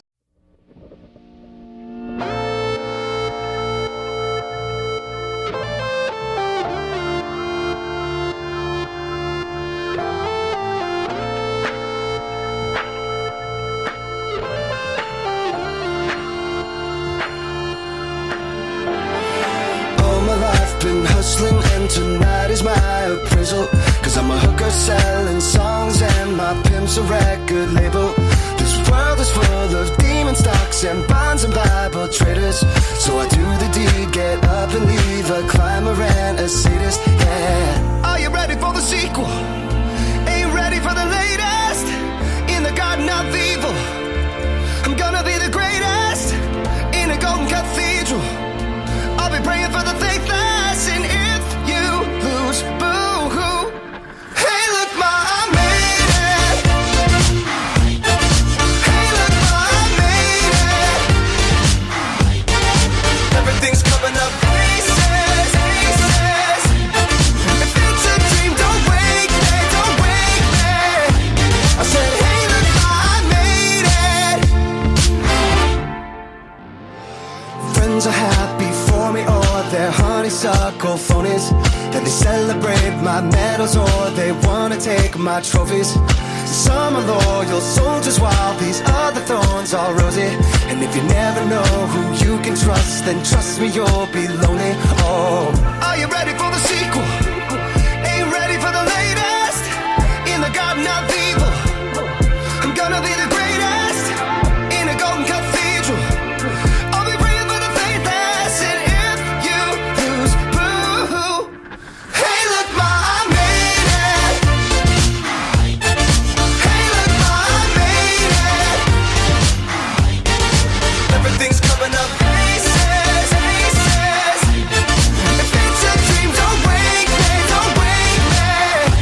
I said, hey, look, ma, I made it.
Alright. And I'm back. What's going on, ladies and gentlemen? So I got 5 minutes left on the clock, and it did not work. She's still awake. But it is what it is, and I'll deal with it as we deal with it. So, like I said, there was lots of info I wanted to get into and start spitting out things to you, but it doesn't look like I'll have time to do that. So stay tuned for me to upload one. It's going to be most likely tomorrow, but I'm going to start working on it tonight, writing down all the ideas for it and get everything all organized great for you. So I hope you enjoyed the show. Sorry it was only partially done, and family comes first. So anyways, yeah, I'll be on tomorrow night to finish off this episode. Have a great night. Oh no, second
I'm without you, I'm a mess.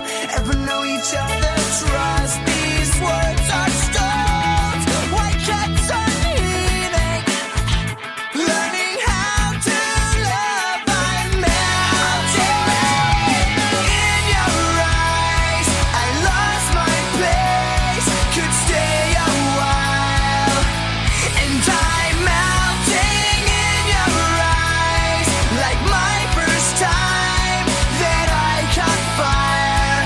Just stay with me, lay with me, lay with me, lay with me now. You can stay and watch me fall, and of course I'll ask for help. Just stay with me now. We can take our hands off, stay in bed, just make love, that's all. Just stay with me now.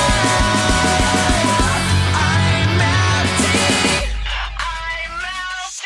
in your eyes. I lost my place, could stay a while, and I'm melting in your eyes like my first time that I caught fire.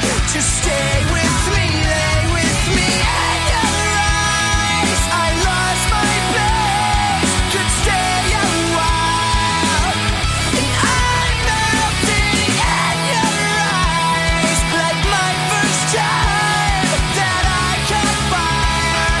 Just stay with me, lay with me.